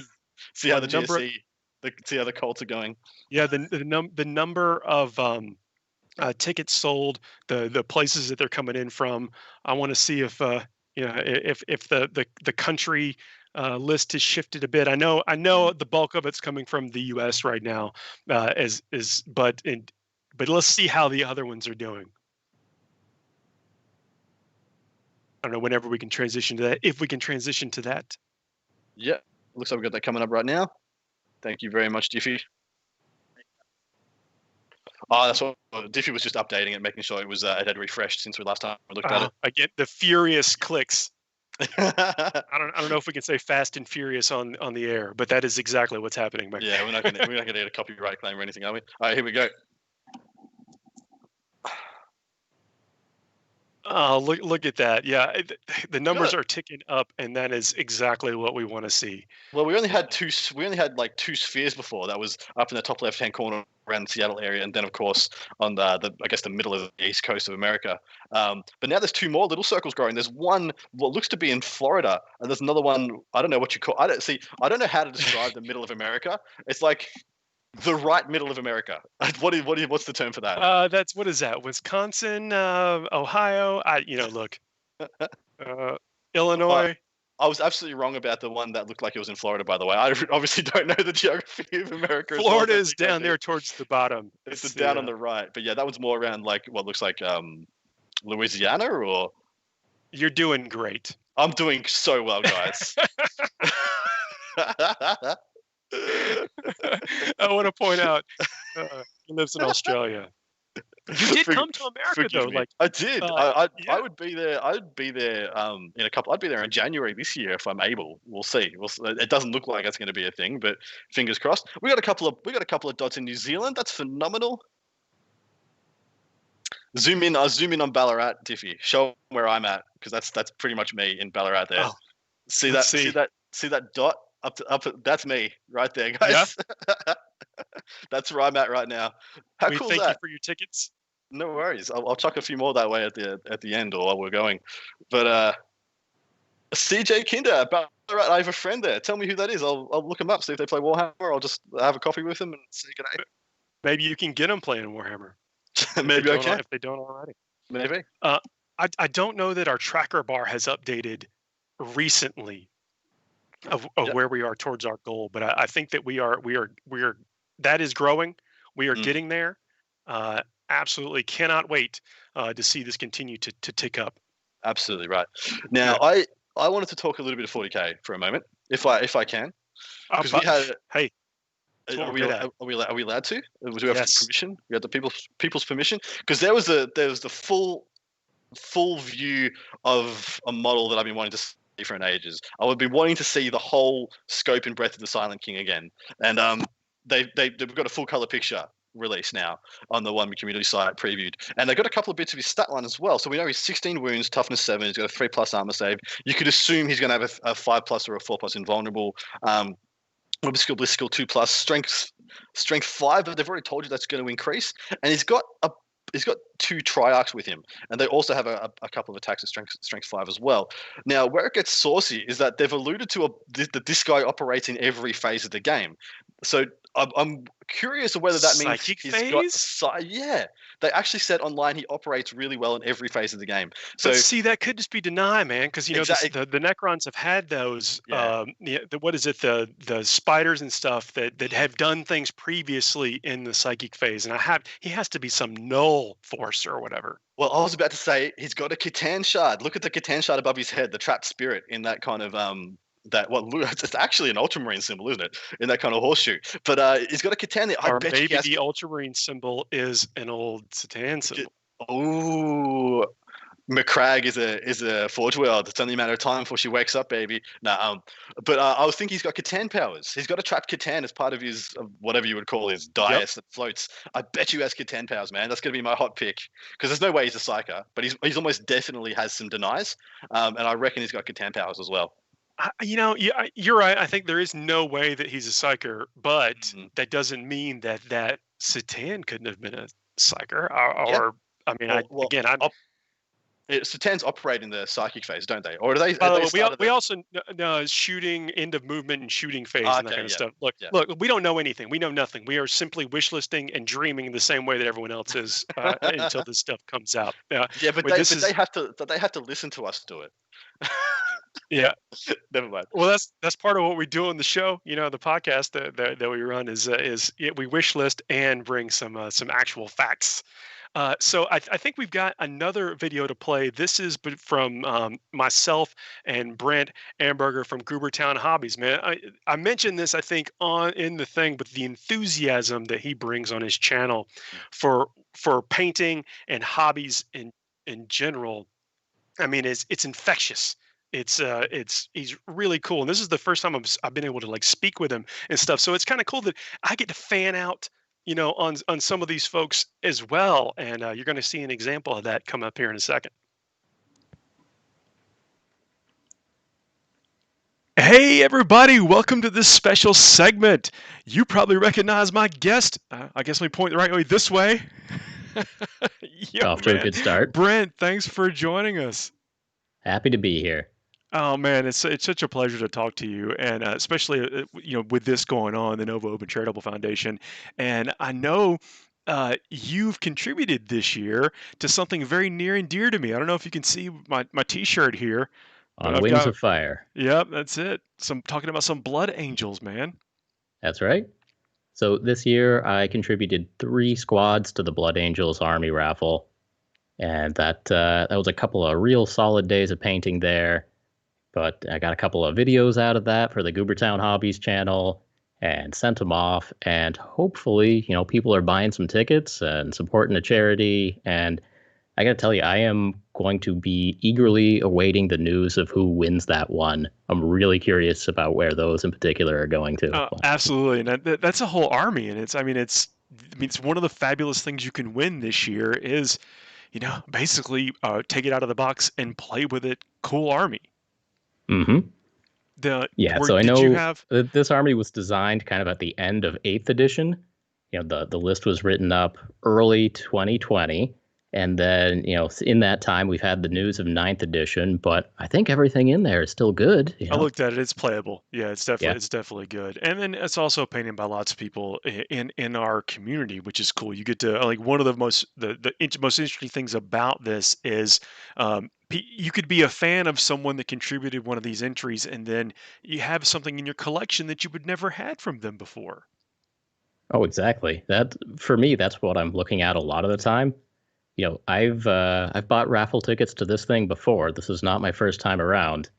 A couple of years ago, I laid out a decent amount of money, going all in on a few, going after Nova Marines and going after the Titan that year and all that other stuff. But this year's a little bit special because I actually have some models out there, and I'm curious to see where they go as well. That's the thing. You put it out there, but I think people are going to be jazzed about it, especially because of all the folks that did contribute to the whole army, and then the fact that it's Blood Angels. So of course people are going to like, because everyone likes Blood Angels. Indeed. But yeah, when I'm scrolling through all the different entries, one of the things I'm looking for is, one, is it cool? Does it speak to me? Do I love the colors? Are they great models? But then also just looking at the names of the artists, seeing if I recognize any of those names, see if I want to get one of those in my collection for all time. Well, we were just talking. You picked up a couple of tickets, didn't you? This year I did, yeah. What do you have your eye on this year? Oh, I went for a couple of things. So both of the Titans, I bought a ticket for each of the Titans. How can you not? Or Knights or whatever they are. The In Control, Chaos Knight by Israel Sanchez, and that there's a Knight by Duncan Rhodes.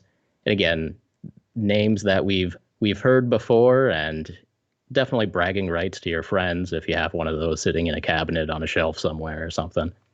Yeah, absolutely. Or if you bring it to a game, I don't know. But you're gonna have to play with them and you gotta put them on the table, right? That's what these toys are for. It's a good Instagram post either way. Just a real big thumbs up with that thing sitting next to your cat or something. I don't know, but. So yeah, going around, going for those big names, going for the cool models. But But then also, looking through maybe the less famous names or at least the smaller models or the There's posts great with stuff out there. yeah. I mean, especially if you need an HQ model for your army or something like that. I mean, why not get one that's stellar painted by one of these painting giants? Mm-hmm. Yeah, I was looking through. There are no bad paint jobs in there. Not at all. No, it's a great this year. I mean, every year they've been great, but I think this year has a wide range of things that, again, this is I know that it's sometimes difficult to be able to contribute to things with everything we have going on right now. But the fact that you can get a shot, your raffle tickets are going to a great cause, and you get the added benefit of potentially some shot at taking home one of these awesome things. Yeah, there are always charities that could use your money out there, but they don't always offer you the chance to win an Ultramarines army, Like, yeah, man. Well, Brent, man, it was absolutely awesome checking in with you. Maybe we'll check in with you later in the show or after this stream to see where that Blood Angel army went, and maybe we can record a little special message for them. yeah. Other than that, I'd say, thanks for putting this on. This seems like a fun stream, and good luck to everybody who's entering in this. And yeah, have a great day. We're heading back to the other guys. And we're back. That was Goobertown. Incredible group of guys. I wasn't kidding about his infectious nature for the hobby, man. I mean, just the enthusiasm and the joy that he takes in the stuff that he works on. It was interesting to hear his journey into painting Blood Angels for the first time. Yeah, I suppose you guys would have connected over that pretty on a fundamental level. I didn't want to overwhelm him with okay, you got to get some of these, you got to get these. You gotta pair it back, Paul. Hold it together. Yeah. You gotta slow drip some of this stuff. Oh, and by the way, get 24 Sanguinary Guard and get good at painting gold. Yeah, and enjoy. Get that rattle can. Get that rattle can going. Retributive totally, gold. Stockpile. Sell a kidney. Sell a lung. You don't need either. Yep. So I did. I broke open the BA dice. And I rolled them. And look, I didn't get a lot of 6s on the first roll, but I got lots of 5s and 3 pluses. And you know what? That's good enough for my Marine heart. That's right. That's all you need. You don't need 6s. Why Marine needs 6s? As long as it's between a 3 and a 5, you're good, man. Yeah. So we're getting some tickets in. I think we're close to $64,000 donated so far to this great cause. At the ticker at the bottom, it's reading 59,899. We need $1 there, obviously. That just cannot stand. Yeah, get 899. Oh gosh, make our math right. That's gonna be. That's gonna bother me with no end. That's at 154. All right. Some round numbers is what we want to see. So can we? You want to check back in with the live? Yeah, let's see how Thomas is going. Yeah, we'll see where the progress is at there. Our man Goat Boy on the scene, doing the good work. Where you at, brother? Yeah, so checking in with Thomas. So I've got some grays, started doing some weathering. Come on, get up the stream. And then We're not talking about your beard. We're talking about the model. Hey, there's a lot of gray in the beard. Somehow my mustache is black, so it doesn't make any sense. But yeah, he's coming along. So he's coming along. I'm into some weathering, and then some pre-stuff before washing, and then back to cleaning, and then back and forth. That's the way it goes. How goes it? Hey, pretty well, man. Yeah, we were jamming. We were just talking about in the break there, talking about some of the heavy weapon stuff coming out for these intercessors. I mean, I guess we knew it was coming down the way eventually, but I'm kind of jazzed about getting some super melters and stuff. So yeah, I mean the super melters. Sorry, go boy. They look. I mean, they look rad, and it looks like they're a troop choice, the heavy intercessor, which is pretty interesting. Yeah, that has me a bit perplexed. You would assume that they'd be you'd be filling out. They're not just another version of the Devastator squad. They've got essentially the equivalent of heavy bolters, and then you'd have the plasma, you'd have the melter being the eradicators, the plasma being the hellblasters. Then you have the heavy intercessors being the bolter equivalents, and there'd be your kind of 3 types, and then later in the line they could add the grav ones. But no, these guys are troops choices, which has got me a bit perplexed. I'm looking at some of the weapons loadouts here. So the executioner bolt rifle And the heavy bolt rifles what they come with standard, which is rapid fire ones. Essentially, it's a one-shot heavy bolter, sorry, strength 5 -1. The executioner heavy bolter is one of the options that they can take. You can take one of the following options. For every 5 bullets, one heavy intercessor heavy bolter rifle can be placed with one of the following ones. Yeah, and executioner heavy bolter. Look at that bad boy. 42-inch range, heavy 2, strength 5 -2, flat 3 damage. That thing is fearsome. I mean, the big thing on that unit has 3 wounds. So that's the other crazy thing. So now it has a gun that's going to kill the other ones against it. So your question you're going to have every time is like, do I take stuff to kill my buddies or not? You know? Well, and that's the thing. Yeah, there's a toughness 5 3 wound troops choice now, because historically those have been in everything but. You have the Inceptors in the fast attacks being of the same profile. You have the aggressors in the elites, and now essentially having Blade Guard veterans as well. Then you had the Eradicators in the heavy support, and now it's really interesting that you got a troops choice as well. I'm actually hoping these guys are pointed appropriately. Is my first reaction, because they look really good. Don't you interrupt my magical Christmas land thoughts about what these things are going to be. But hey, we actually just got a message in the chat that reminded me. It's like, get the tickets. And one of the highlights of this stuff is we normally are socializing, buying some beers or whatever. And look, it's almost noon. I think right after noon, I may start that particular brand of socialness here. The chat.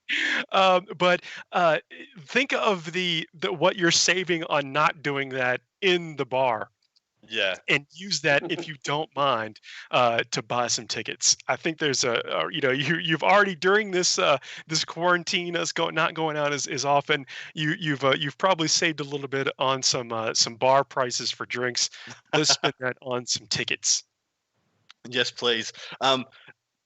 When next time we got our man Josh Diffie scrolling around showing us some stuff on the site, you'll notice he's actually adding stuff to his cart as he goes. He's showing us he's not only showing us the stuff that we want to talk about, he's showing the stuff that he wants to purchase or he wants to buy tickets for. So next time he's up doing that, we'll clue into it and see what he's got in his cart.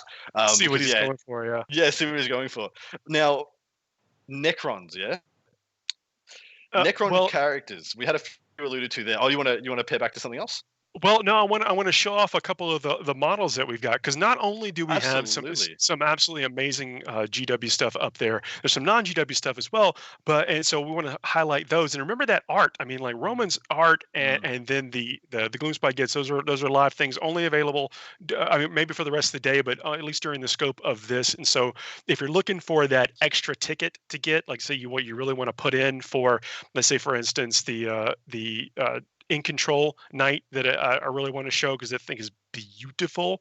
But then you want to make sure you get to that $10 minimum that you go to, you can get maybe for the live, that print or the Gloomspite Gets that Lynn has put in at the last minute. I mean, these are things that are only available. You can only get them right here. Yes. So Diffie's bringing up this beautiful night. Wrong one. That's the Chaos Knight after the Imperial Knight. Diffie. Yep. Apologies. It's Chaos Knight, and with Jeff's symbol on there, and this is something. I mean, Jeff had beautiful army, just such a champion of the game, respect for the game, and commissioned some absolutely amazing painters to do stuff for him. And this is one of those things. And we talk about adding things to your collection. Yeah, this is one of those things that I know I'm going to be chucking in a ticket or two for. Yeah. Just to potentially have it on my shelf. You can't see it. Maybe I'll post a picture of it, but I had to, Knights kind of hard to store, so I had to put a special shelf in just for Knights. And I'll take a snapshot of it and post it up on Instagram at some point during the course of this. I painted a crazy mechanical biomech Hive Tyrant for Jeff at some before as well.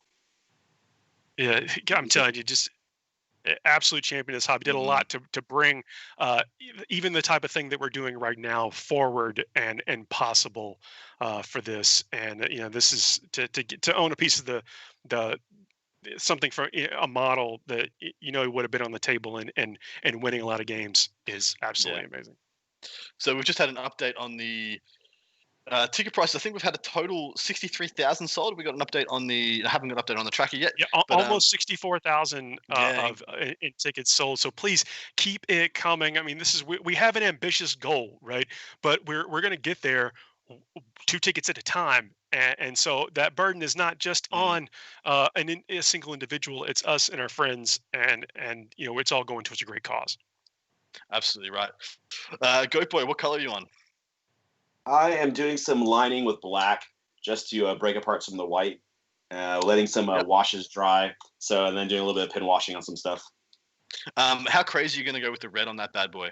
You're doing some stripe, you're doing some dags, checkers? I don't know what I'm going to do on the sides. I might do some dags on it, I might not. He's got a lot of stuff, and so it starts breaking apart where I'm going on it, but I might end up doing some dags across the side where I have the red Akira fronts, as I call it, on the bike. Yes. I know exactly what you're talking about. Look, there's no way that they weren't inspired. Like this is one of mine. It's absolutely right. Like the red bike. Like as someone who loves that movie and loves these models, those things go hand in hand in my mind, and they had to be an influence. Absolutely. 100%. But get your inspiration from where? So we just have had the ticker updated, and it is currently sitting at 63,921. What a huge jump! What an amazing work! Phenomenal. Oh, thanks everyone continuing to do that. Again, I mean, tell your friends. I said even if you can't contribute any more right now, share it with your friends. Like if you share this out with your friends, then that's one more opportunity for folks to hear about it and maybe chuck in a couple bucks on their Saturday.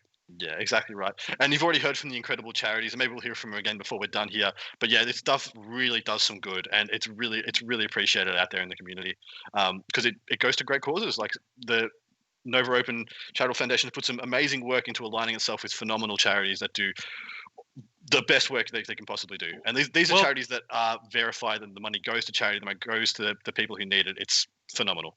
Yeah, I mean, that's it. So these causes and these things are going to be impossible to be without help like this. Like it is, we can't, the funding or whatever without donations from folks like us. That again, it's just a little, 1,000 cuts and we'll beat these things. And that's what each one of these tickets represents. Absolutely right. So we segued away from Necron characters. Can I pull us back? I don't want to not. I mean, the Necron characters. I mean, yes. So I mean, I'm again blown away by the sculpts of those things. They are, I mean, just when the fluidness, the dynamic poses of these things. I'm not a Necron player. I'm not a Necron player at all. But I am absolutely jazzed about the potential of maybe using some of these beautiful models.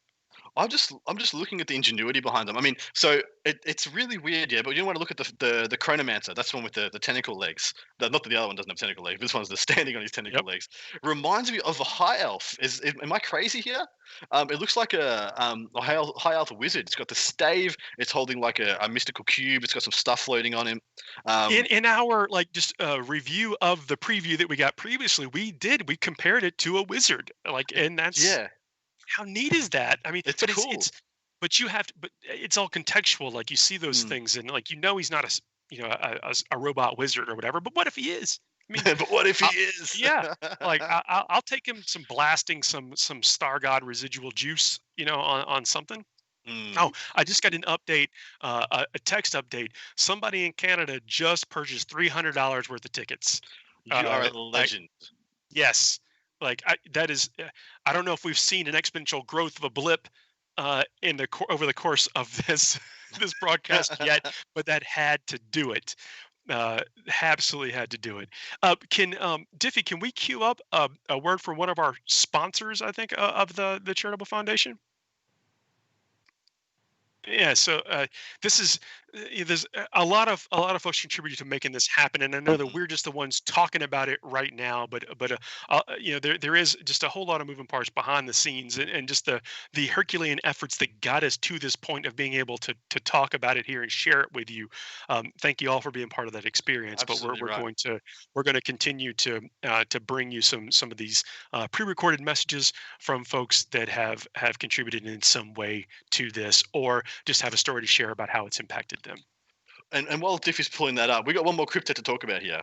So there's the second one. We talked about the. You're starting a Necron army. I know that you're putting your wish list together of a Necron army. You're going to be a Necron player. I'm struggling, mate. I'm struggling. These things are gorgeous. But yeah, so we talked about the Chronomancer. That's the one that looks like essentially like an elf or wizard to me. But the other guy, he's got this really weird, like a pixelated effect on his, like he's shooting out some kind of the skull data energy. Yeah, it's so cool, and it's so unique as well. They haven't really done anything of this aesthetic before, have they? That's the coolest. I mean, I've appreciated every one of those. They're not cryptex. I've been talking to my buddies like, oh, the cryptex. They keep telling me they're not cryptex, Paul. They're psychomancers. And look, even Red's in the chat there. He's telling us what the names of them are. Like, yeah, that's yes, I know. I'm happy to be corrected because I'm not a Necron player, but the fact that whatever that cryptech level lieutenant that your not space wizard, robot wizard, Primaris lieutenant models are, whatever they are, the amount of character they're bringing, no pun intended, to the army, this aesthetic is blowing. I mean, it's crazy. Absolutely, and they're willing to branch out and do completely new things, which I think is a really exciting bit. All right, looks like we've got that video lined up from Diff, and we're going to be heading over to hear from one of our amazing sponsors. Hit it when you're ready.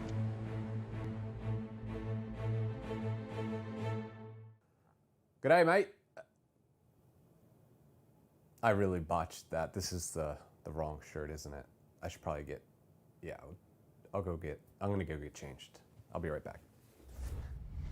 Hey Adam, buddy, that was just for you, and I really miss you, and wish we could have been in Austria together earlier this month, as we had planned to be for the WTC, along with my teammate, Mr. Nova Open himself, Mike Brandt, to represent our respective countries and really celebrate the global aspect of the hobby.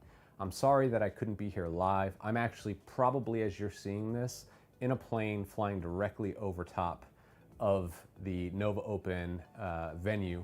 I'm on my way for a family vacation. It's my favorite week of the year, but I did want to check in and just say thank you to everybody at the Nova Open and the Nova Open Charitable Foundation. Here at the Army Painter, we are huge supporters of the NOCF, and we've been involved with the NOCF for over a decade now, and we really love what it represents and what it does. It not only does the event and the charity bring our hobby and community together through games and painting and education, but it also brings us together to do good and support some really great causes. And that's something that we at the Army Painter are, very privileged and proud to be a part of. So we want to thank you to the Nova Open and the Nova Open Charitable Foundation. Thank you for letting us be such a big part or small part of all the good work that you do. And we look forward to seeing you in person 2021. When we get this pandemic behind us, let's get things moving. I can't wait to see you all in person real soon. So thank you again for allowing us to be a part of the Nova Open Charitable Foundation. Good luck this year. I hope you raise a ton of money for all the great causes. So on behalf of the rest of the team back in Denmark and myself, Adam Abramowitz, thank you from the Army Painter. We'll be seeing you soon.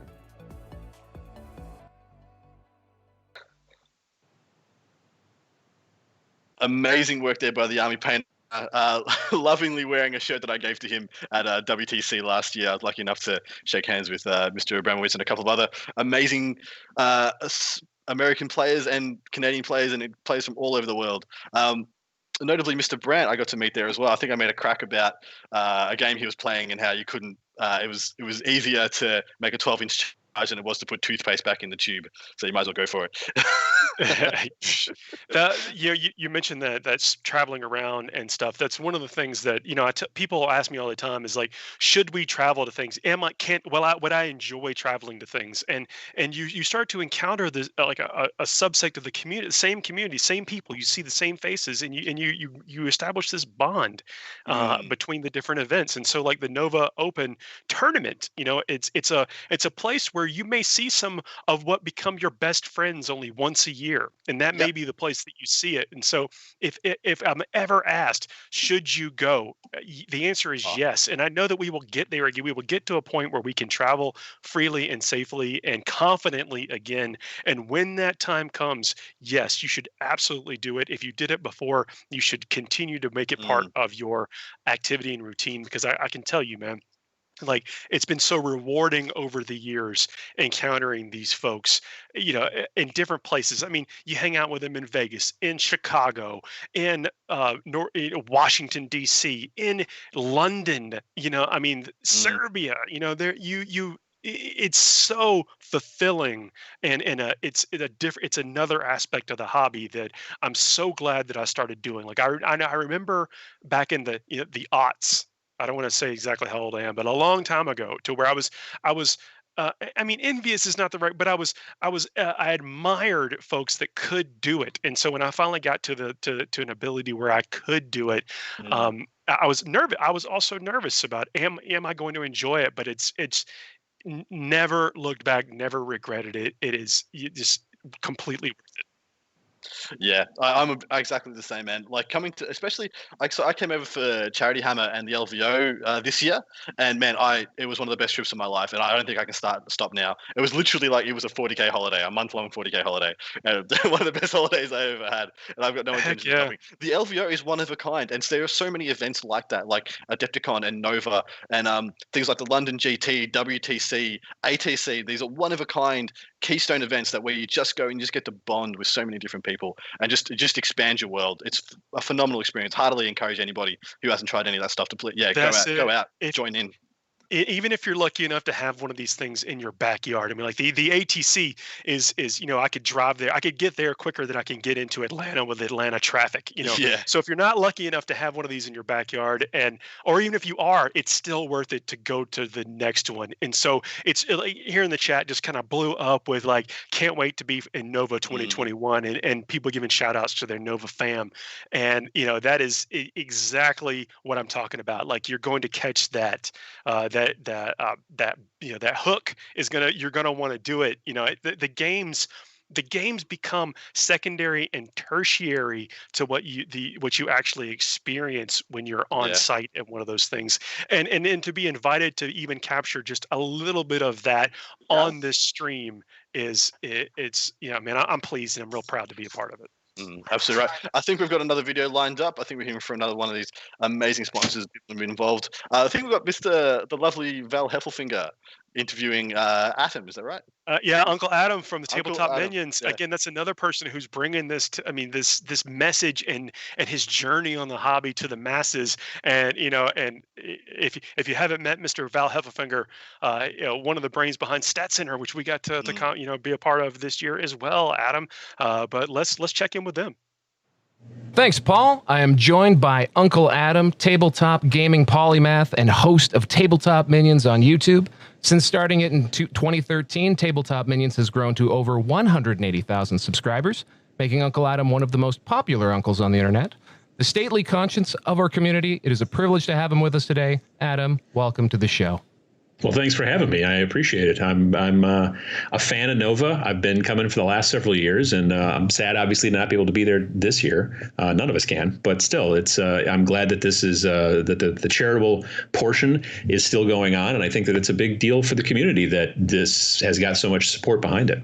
Yeah, and hey, because of people like you taking the time to join us and everyone at home watching, it's hopefully making it a really positive experience for everyone. I was going through some of your videos that have been sort of released in the last little while, and right at the beginning of the COVID-19 lockdown, you did have some videos talking about how you felt things might unfold, and one of them was apropos of Nova not running right now, was the impact that having a lot of the conventions shutting down might be, and especially on game producers and the like. And I'm just curious to know if you wanted to maybe update your feelings of that, because it feels to me like actually, the worst has not happened to tabletop. It's sort of counterintuitively as maybe I expected. I expect a lot of people just give up on it, go to video games, whatever it might be. I think that, from a personal aspect, like I do play some video games from time to time, not nearly as much as I hobby, but I noticed, at least initially early on, and this maybe is not everybody, but I noticed I didn't really want to play a lot of video games that were a lot of shooting and violence and stuff like that, because I would, it seemed like the wrong time to me almost to some degree. So I started playing some video games here and there with some friends online that were a little bit more, exploratory and stuff like that. And a little bit. So there's that. But on the other hand, there's also, I think, a lot of people not only, decided, well, now's the good time to hunker down and get some stuff painted, get some armies done, so that when we do eventually get to finally play again, we will finally have the ability to have an actual painted army on the table. But then there's also plenty of people who had been thinking about doing the hobby, I think, for quite a while, and then actually started in a pandemic. Probably one of the most famous is Henry Cavill, right. Superman, The Witcher. He started painting Custodes, I think, didn't he? Yeah. I think it was Custodes, yeah. He put that up on Twitter. Yeah, he had the custodian guard there. Yes. Yeah. So that kind of thing, I think, is where we're kind of seeing the sales still doing well for the big guys and for the paint producers, the brush producers, that kind of stuff. I've been seeing a lot of different paint companies that have been like out of stock on stuff and just can't keep things in stock. So that's a good sign for us as an industry. I do think that from some of the small manufacturers, the small game companies and things like that, they're struggling a little bit more than usual because they depend upon the kind of people that come to something like Nova Open to be able to not only make sales and to help their bottom line, but also it helps them to become discovered. It helps, right. Somebody goes to a convention and sees this new gadget by this small company and they start telling all their friends, or maybe they tell their Twitch audience or whatever the deal is. And that kind of exposure is also something that people are having to try to figure out how to really pick that up. And they're doing it a lot more online right now. Actually, a lot of the people who are paying attention, that are small companies in the industry, are shifting a lot of look towards online right now. Right. Looking forward to be able to come back definitely to the conventions because it is so much more immediate. But you got to diversify. Absolutely. I think regardless of that, there has been a tremendous amount of resiliency. Even if you're looking at the tournament goers that I relate to the most, I've been shocked at how much people still care about rules coming out when you can't actually play. And I was just wondering, what are your thoughts maybe on the resiliency and maybe what value participating in tabletop gaming has in sort of really challenging times like we're in? Well, I think that it gives you a lot more control. I've said for years that one of the big benefits of tabletop gaming is the fact that they never turn off the server. You know what I mean? Like, I love this video game, and then all of a sudden one day, me and the last 7 dozen people in the world who play it all of a sudden can't play it anymore because the company has gone out of business and shut everything down. And I know people that are still playing 3rd edition 40K. Like, they're not shutting that off. You know what I mean? Yeah. And so you've got that benefit to be able to play it the way you want, at the terms that you want. And I've been seeing, especially over the last couple of months, I've been catching people on YouTube and on Twitch who are playing or doing live bat reps, and sometimes there are people who are live in the same house, and so that it's fine. And then there's other people who you can see that are wearing masks because maybe this, and so there's been things that have been doing the social distancing and things like that. You're starting to see obviously big conventions, big tournaments, still obviously out of reach, but there are still people who are interested in playing, especially with the launch of 9th edition.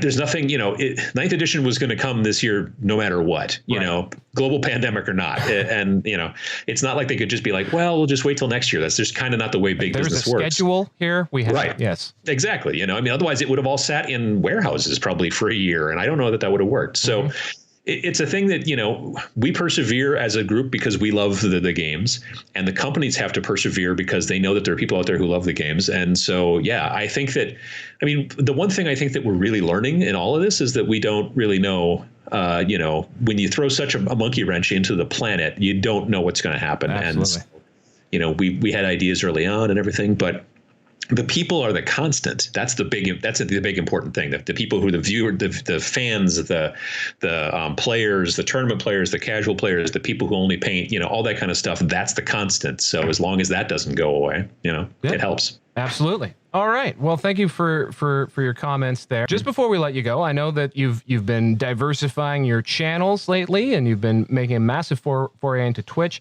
Can you tell our audience where people might be able to find you and get to know Uncle Adam even better? Sure. Well, I mean, on YouTube, it's tabletop. It's youtube.com/tabletop minions. On Instagram, it's instagram.com/tabletop minions. On Twitter, it's twitter.com/tabletop minions. And now on Twitch, I'm also doing that. Twitch.tv/tabletop minions. I stream Friday mornings at 10 a.m. Central and Monday nights at 7 p.m. Central. And I do hobby stuff, paint, all kinds of different things. I've been working right now as I'm filming this. I've been working on a Nurgle warband for Necromunda that I've been having a lot of fun with. All right. Awesome. Well, I hope people come and check it out. I know it's been going very well. And thank you again for your time and for coming out today. Well, thanks for having me.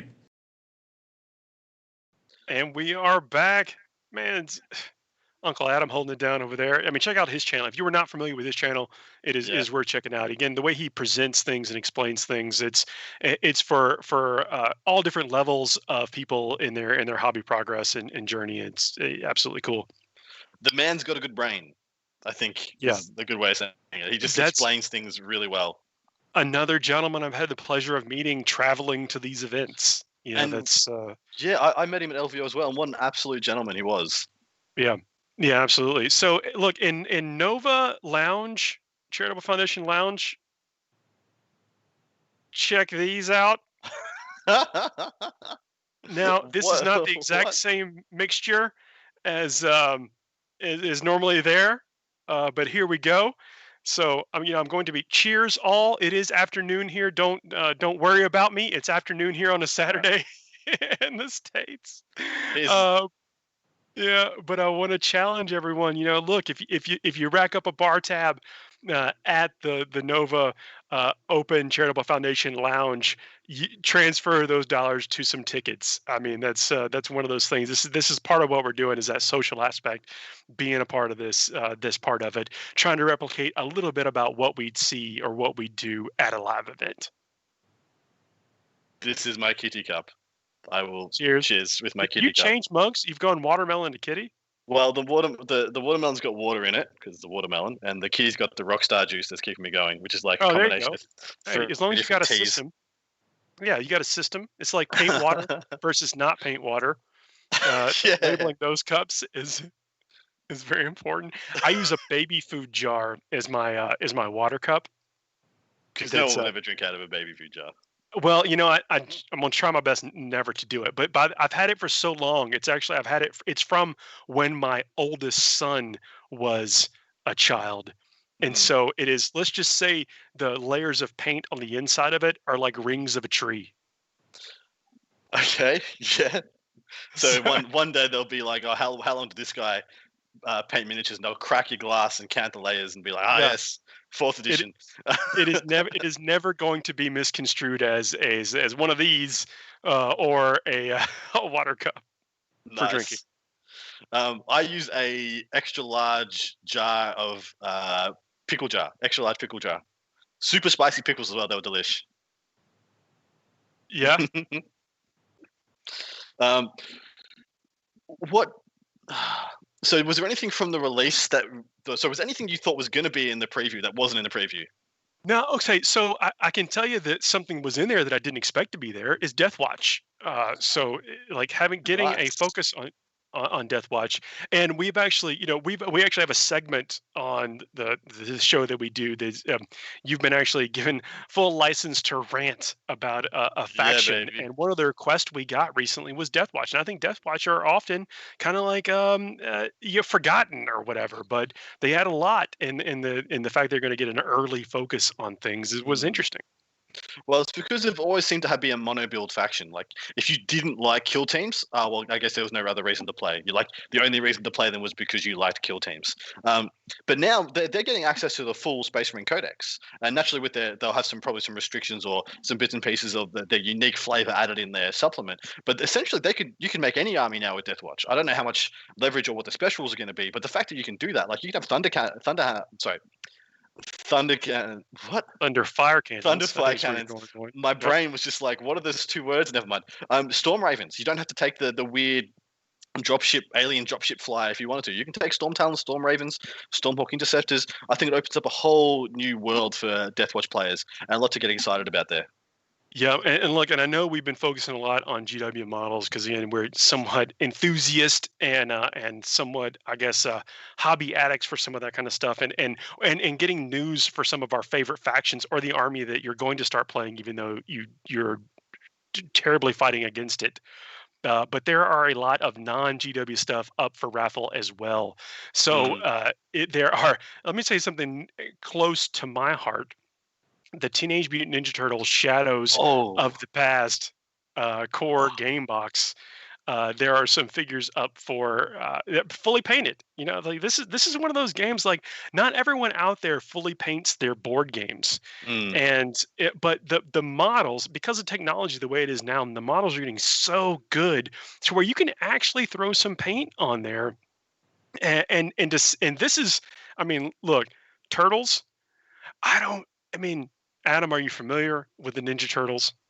Yes, I was Raphael. I had 3 brothers, and we were all each a Ninja Turtle, and we used to beat the crap out of each other. It was great. I bet I would get along with Michelangelo. That's you let me know which one of your brothers was Michelangelo, and if we would get along. But absolutely, he was my younger brother. You'd love him.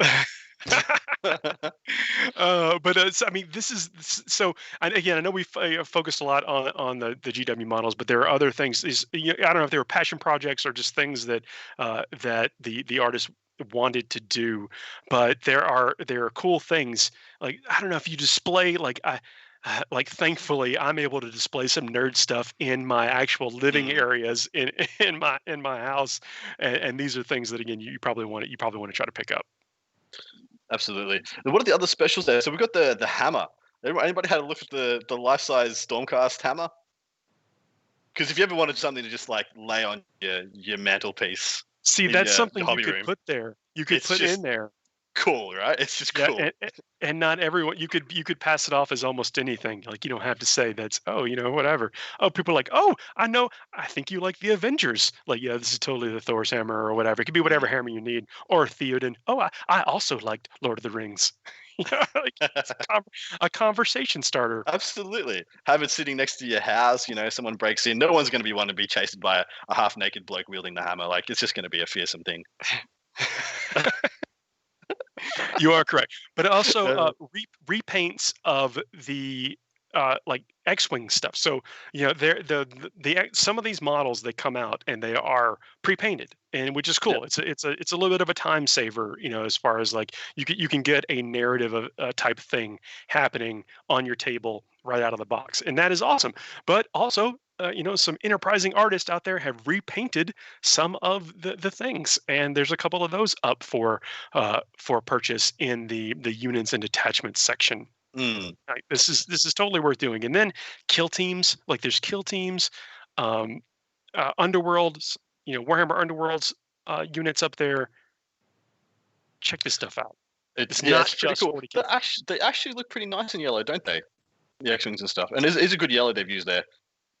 Because it would look a bit. I mean, I was thinking like it was going to be like when you look at it before you zoom in and see them, the close-up pictures, you could be misconstrued saying, "Oh, it just looks like a bit of a drab mustard yellow," but it's got a nice vibrancy to it. I love it that some folks in the chat are telling what their story about with the hammer. So when their normie friends come over, they'd be like, "Yeah, what is this? What kind of Hogwarts stuff is this?" You could be like, "Oh no, it's actually a gavel from a courtroom." So good. Yep. Hang on, let me get another one of these. You can't see it, but I have a whole platter of these tiny beers. I mean, why not? Yeah, well, true. Well, I got to cheers on the kitty cup again. Yeah, it's. I think over there on the West Coast, it is still 9 a.m.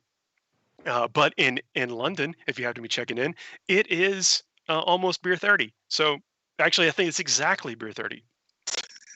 What is beer 30? 3:30? Like 5:30 p.m. or something. Okay, yeah, It actually means any time. It's like, oh, it could be, beer o'clock, wine o'clock.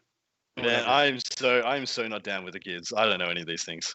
I'm just not cool. I'm just I'll not keep cool. you up on I'll keep you up on the pub technology or whatever. Thanks, We mate. also, this is something that office culture invents. Thirsty Thursdays. Yeah, it's true. Yeah. That kind of stuff. Oh, 9:30 a.m. in Vancouver. Yeah, please. Look, I'm not I don't know what time you went to work, but if you got off work and this is your evening, then indulge and go for it. But again, this is one of those things. Like at this point in time, we would have the lounge staff absolutely out there. Chatting with the team and or with the folks, relaxing from the players, hanging out in that real social aspect, and that's what we're trying to do here. Exactly right. I'm just looking at some of the single models here, and man, I don't actually think if I saw a few of these when I was first skimming through, because I think I was just going straight for that Asmodee. But my God, there are some gorgeous miniatures here, and some of them are very Oh wow! Have you seen the old Tyranid Hive Tyrant, the one that looks like the Queen, the alien Queen? Oh no, that's awesome!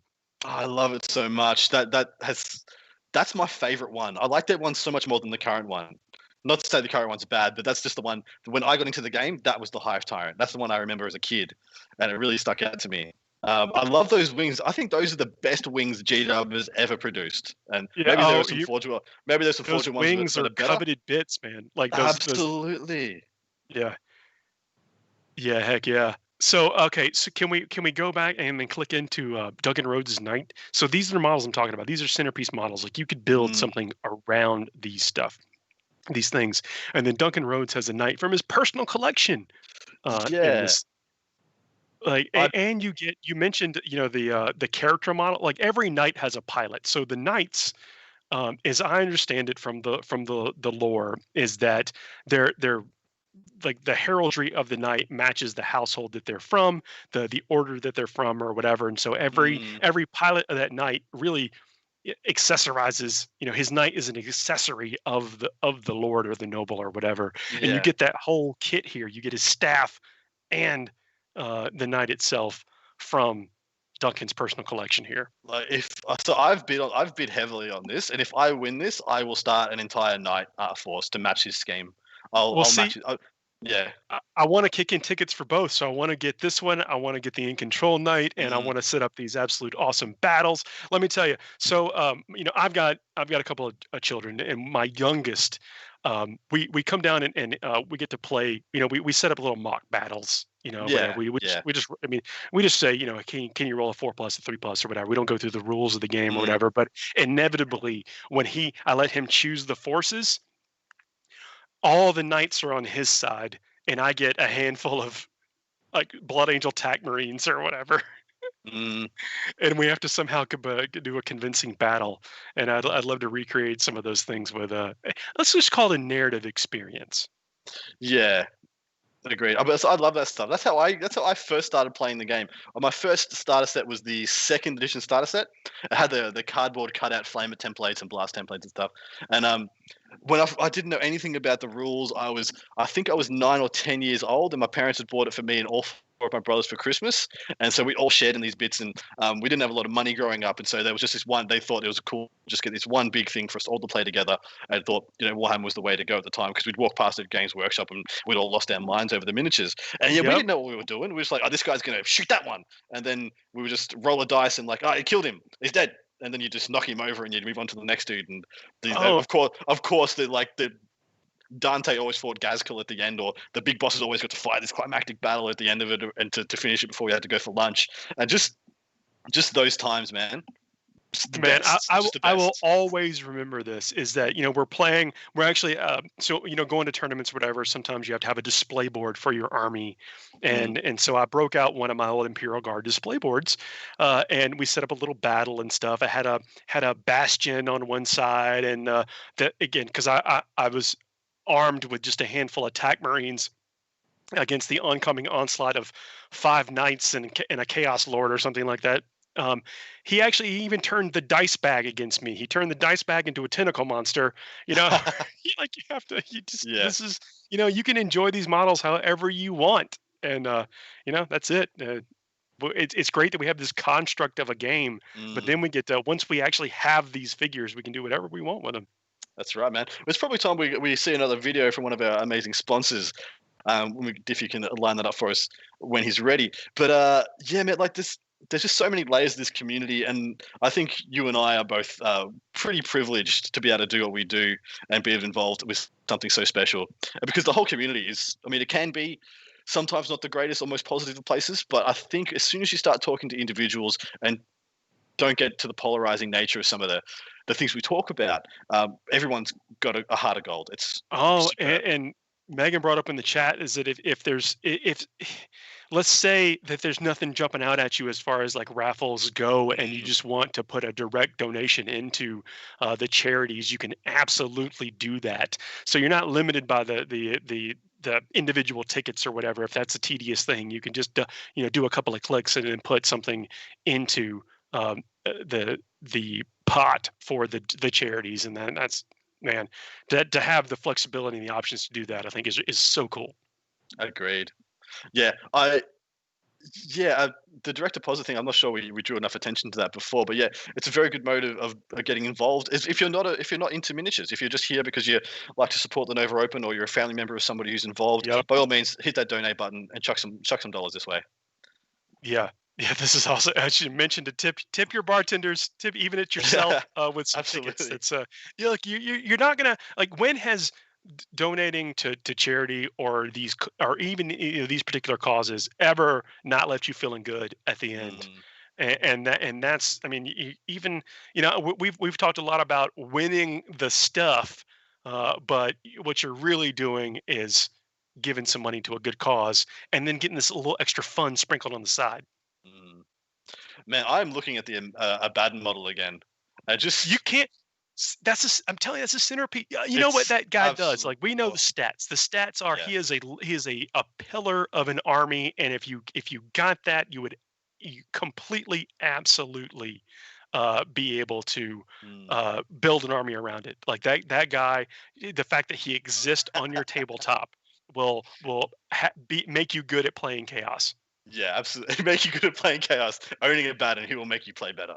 I'm just looking at his cape. He's got that's the eye of the 8-pointed star of Chaos freehanded onto his tattered cape with some significant skill, I might add. It looks phenomenal. Well, think about it. Like, these models, like, if you were to get it, yes, you could get it and paint it yourself, and you would definitely have it. But you're not going to bring out the artistry and the fact that these things are just they're tapestries, they're art, man. These artists have really brought out like everything, like wringed out the narrative out of these models. I know I could not accomplish that. Like, that's well beyond my capabilities and will always be. But I still get the chance to own it via this charity. And the Worthiest Adversary has just pointed out that it encapsulated this perfectly. Yeah, winning is fun, but giving for these great causes and participating in the community is 100% the real deal. Absolutely right. With these prizes are the cherry on top. They are the absolute cherry on top. And yeah, it's just an incentive. It's just an incentive to get involved and give to a worthy cause and be part of something bigger than yourself. Always good times. Knowing that you did it, like, you're gonna be able to tell your friends, like, yo, we did this. We hung out. We watched these guys. We kicked in a couple of bucks, and here we are. I mean, look, I think it's like a minimum of 2 tickets that you have to get just to have your name on the roster, kind of thing, and then whatever. But if you can't do that, look, it's like not everyone's in a position to do that. Just tell somebody else about it. You have until 3 p.m. Eastern time to be able to kick into this. I mean, of course, we want you to do it right now, jazzing us up, keeping us going till the end of this thing. But you've got until 3 p.m. Eastern time. So even if you can't do it right now, like, if, for instance, if you're driving or you're somewhere doing something else or whatever, or your buddy he leaves you on scene for the next 2 hours or whatever, you can, they can come and do it for the next, I guess, what is it, 3.5 hours, 2.5 hours or so. Fantastic. Diffie, we've got the next video lined up.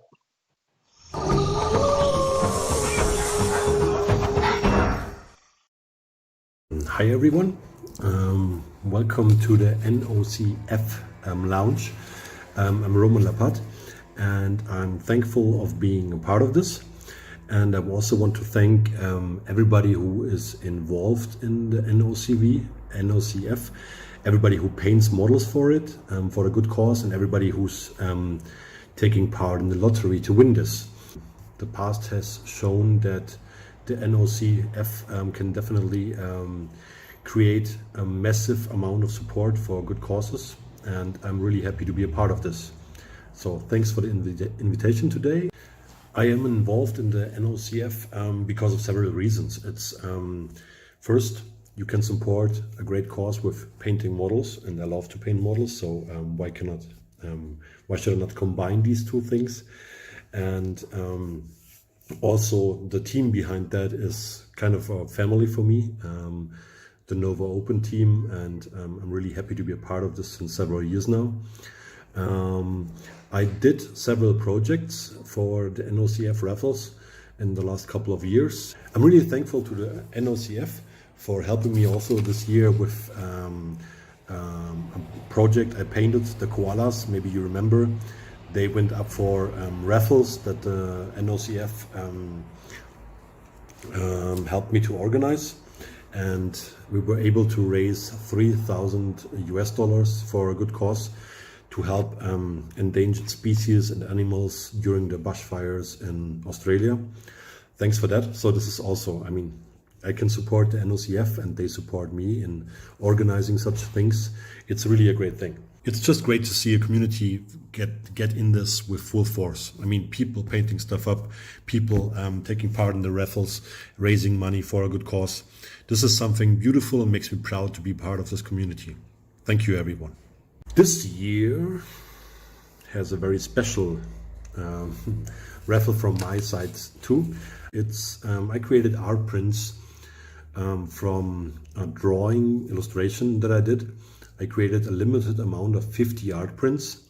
They were sold out in several weeks and were gone rather quickly. But the last one I sent to the NOCF, and this will be actually auctioned live today in the lounge. I can show you mine because I kept one for myself. This is mine, my art print. It's printed on high quality paper, fine art, Hanemühlen paper, which feels like an original. Colors came out greatly, and one of these art prints actually is for auction during the launch. So make it yours. It's for a good cause, and it's the last one. They will not be printed anymore, and then they are gone. This is based on a miniature project that I did, and I really was inspired by the shape of the project and had to draw it actually. So I was sitting down and put out my pencils and pen and paper and had to create this.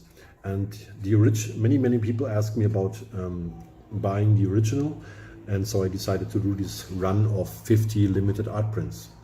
Make it yours. It's really cool and it's unique, and it's the last one. It's not unique, but it's uniquely the last one. There you go.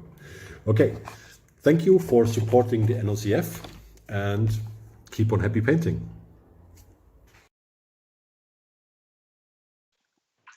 Wow. Can you believe that? Wow. We talk about inspiration of art for inspiration for miniatures, and then he's got a miniature inspiring art. There are artists, and then there's artists, and then there's Roman. That is legit. This is, I've been familiar with his work, but this is the first time I've ever gotten to speak with him. And absolute charming prince. And you can now own this. He mentioned that, there are only, 50 of them in the world, and you could take one away. And look at that. That is really cool. Really special. He came to Austin to do a class. I took a painting class with him. Wonderful guy. Yeah. Definitely one of the nicest. I learned a lot of painting stuff from him the single day of the class I was able to take. And he's just super nice, super informative, great guy. The sincerity. That was what that I just picked up from him just in the time we spoke is absolutely awesome. And look, I'm going to be bidding on that print now.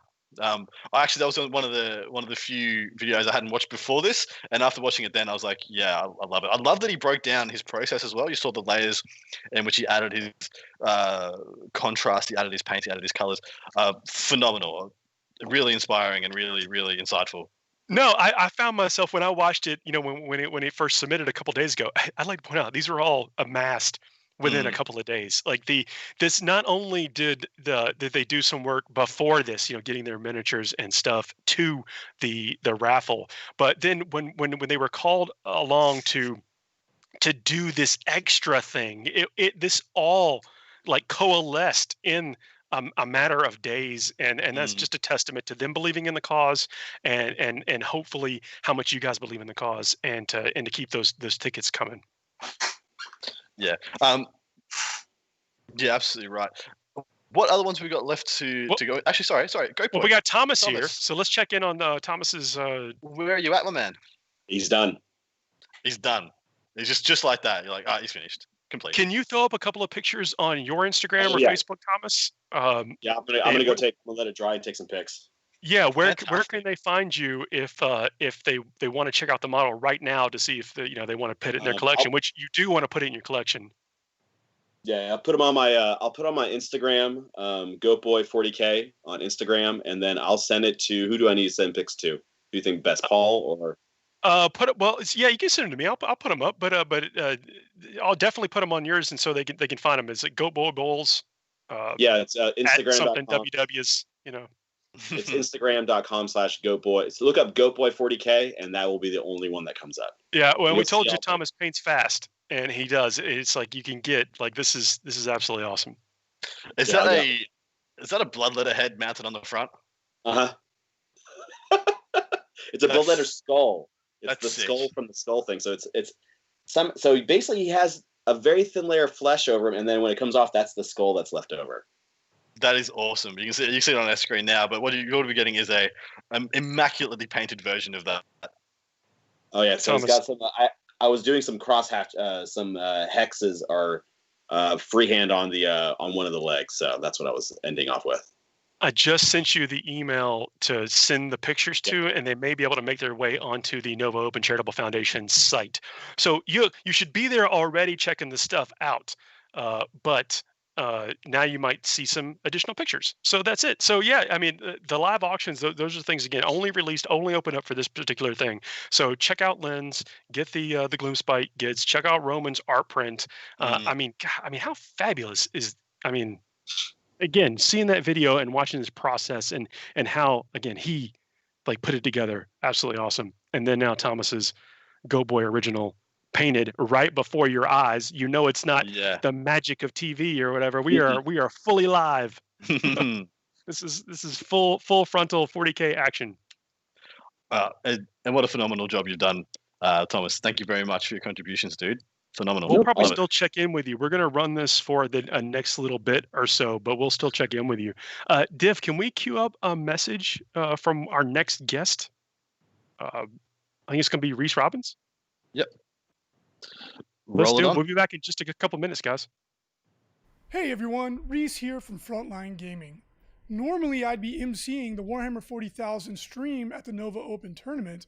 However, as that's not happening, I'm here today to tell you about the Nova Open Charitable Foundation. As someone whose mother was afflicted by breast cancer, I can tell you that it impacts not only the individual, but everyone around them as well. The sooner that we can come together and defeat this ailment, the better. The Nova Open Charitable Foundation has donated hundreds of thousands of dollars to worthy causes over the years. You can be confident that your donation will be put to good use. All you have to do to contribute is purchase raffle tickets for the Nova Open Charitable Foundation silent auction. In addition to contributing to this noble effort, you're entered into the chance to win awesome prizes that have been generously donated by sponsors and artists. So what are you waiting for? Donate today, enter the chance to win some amazing prizes, do a good deed, and possibly save lives. Thanks for watching. Thanks for supporting the Nova Open Charitable Foundation, and happy gaming. Can we go back to the countries and stuff? We are back. I was mentioning full frontal 40K action. And look at what a mustache. He needs to go back in time because there needs to be a 70s like cop show made about that mustache.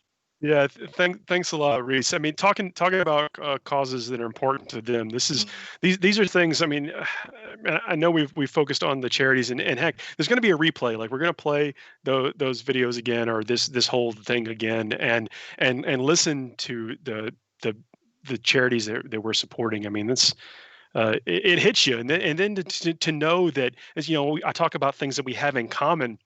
It's like we share stories about how these causes affect us, that they're important to us in many different ways.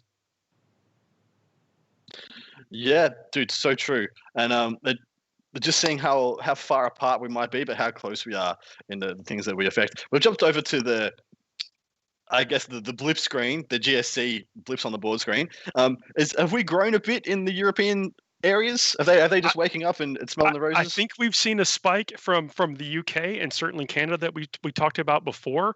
But look at this. I mean, thank you. A heartfelt thank you for everyone that's contributed before this and during this stream, and that will do it afterwards. I mean, look, there's a certain amount of odds, of winning that you kind of have to play into. So even after you've gotten a couple tickets now, and it may be kind of chipping away at you for the next hour or so, and you'd be like, you know what, I need to throw in 2 more tickets. Yeah. So let that, I don't want to seed that, but you want to come back and get a couple tickets even after this is over. So we haven't had any new circle. There's another circle in the upper right. What is that in the upper right? Is that around the New York area or the upper right? That's what is that? That's the Maine, maybe. I don't know. It's got to be. Oh, there we go. Look at that. There we go. Yeah, New Hampshire, the New England area. That's the New England area. Yep. Boston. There we go. Yep. Close enough. They're pretty close together, right? Seems right. Well, they actually are. You could travel. That's one of the in the U.S. That's one of the areas that you within a couple of hours you could be in a whole different state, like a whole different like culture or whatever. Like where I'm from, I'm 5 hours from anything different, whatever. But up there, everything's a little bit more tightly packed. I'm in Australia, so you have to drive like 12 hours to get anything different, and then when you get to something different, it's just desert, and then you're like, okay. Congratulations. in a very dangerous area, I think. Even the plants can get you where you are. The plants don't like us. No one likes us here. Humans are never supposed to come here. But unlucky for us, most of us didn't have a choice. We were just dumped here by the British. So I think we're going to check in with our co-host here in just a second to bring some more of that good cheer. And I'm gonna, if I can bring us into the next segment. Cheers. Speaking of cheers. Yeah. Kitty cup. Cheers up. Yep. I need a better labeling system. I think yours is a little bit easier to manage over there. I'm marketing mine really well. Gonna be a rush on Amazon kitty and watermelon cups. That's right. Well, you're dual wielding, aren't you? So I should do the same. There you go. I'm in flavor country right over here. I've got 3 different options over here. That's well, I do as well. But yeah. Nice. Man, you got to grease the gears, mate. There you go. Yeah. Well, let's hear from our co-host, and then we'll come back to us. Welcome back. We missed you guys. Now we're gonna make our 3 favorite, most popular drinks that the bar has made in the last 10 years. Thank you for that wonderful introduction, Megan. Welcome back, guys. We are going to make your 3 favorite drinks. So my job is to make the Long Island iced tea. Long. Takes me back to 21, which was a long time ago. So for a Long Island iced tea, you need vodka, gin. Sorry, I didn't think you would miss that. Late as always, and stealing the liquor. Rum, triple sec, lemon juice, and a splash of Coke. Tequila too. Can't forget the tequila. So, first of all, we're going to put all of our favorite liquors. All the boys and girls are going into the pile here. It's an ounce of each. Wow, that's a lot. An ounce will do ya. The cup big enough? Yeah, should be. Should be. We'll see. Also, an ounce of lemon juice. Cap goes on. We're gonna shake, shake, shake. Shake it, shake it. Don't drop the glass. Technical difficulties here. Woo! It is. Hey, you guys know I'm not the Her middle name is not Grace. No, it is not. And I'm not the cleanest bartender. Yeah, that's why I have bar backs, which is usually our mom. And we wish our mom was here. She's the one that started all this in the very beginning. I'm sure we'll see from or hear from her soon. Or you'll see her and we'll hear from her soon. You knew what I meant. All right, girls. Ready? Yay! The famous Long Island iced tea. Cheers! Woo! That's a strong one. That's a bad memory in a glass. So on to the next drink. We're going to make a Moscow Mule on this one. But before I start, I did want to say, great job on those donations and those raffle tickets. You're doing such a good job at getting us close to that that mark that we're trying to make. So keep the donations coming. Guys. Keep it coming. You're doing a great job. 50 grand. Okay, so Moscow Mule. Fun fact, it's not from Moscow. Really? Where's it from? It's not from Moscow.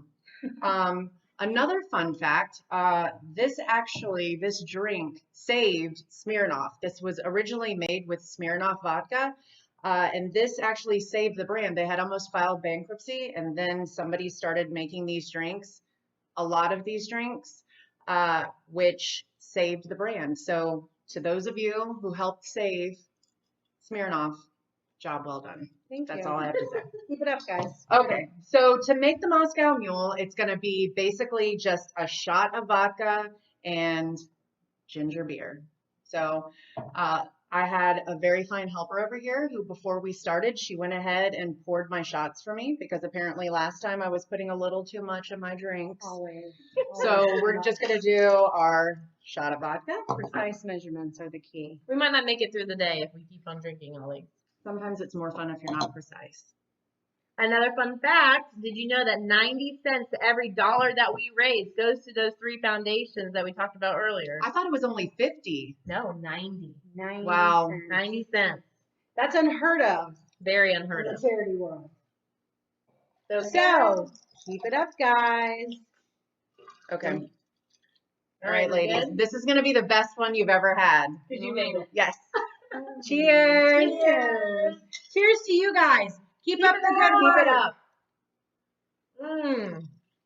Oh, that is good. Very good. All right, who's ready for the #1 drink of all time I am. in Nova Foundation history? You ready? Because I'm going to make it for you. All right. Scene change. Hopefully I won't do anything and Nice drop it. job. I didn't. Yay! So I'm gonna make an old fashioned. So everybody loves these old fashions. I love the old fashions. I learned some fun stuff last year. So Knob Creek. Who would have thought? A lot of people requested this last year. I loved it. You loved it. So we're gonna use it this session. Okay, so I started, well, the recipe calls for orange slices, which I do. And then the recipe calls for the cherries, which I do. But the Florida cherries. Well, yeah. Yeah, because I guess you could do different kinds of cherries, but this is the best. There is another cherry someone told me about last year. If I remember, I'll let you guys know. But I add blueberries to mine. So you can do blueberries and orange and the cherries.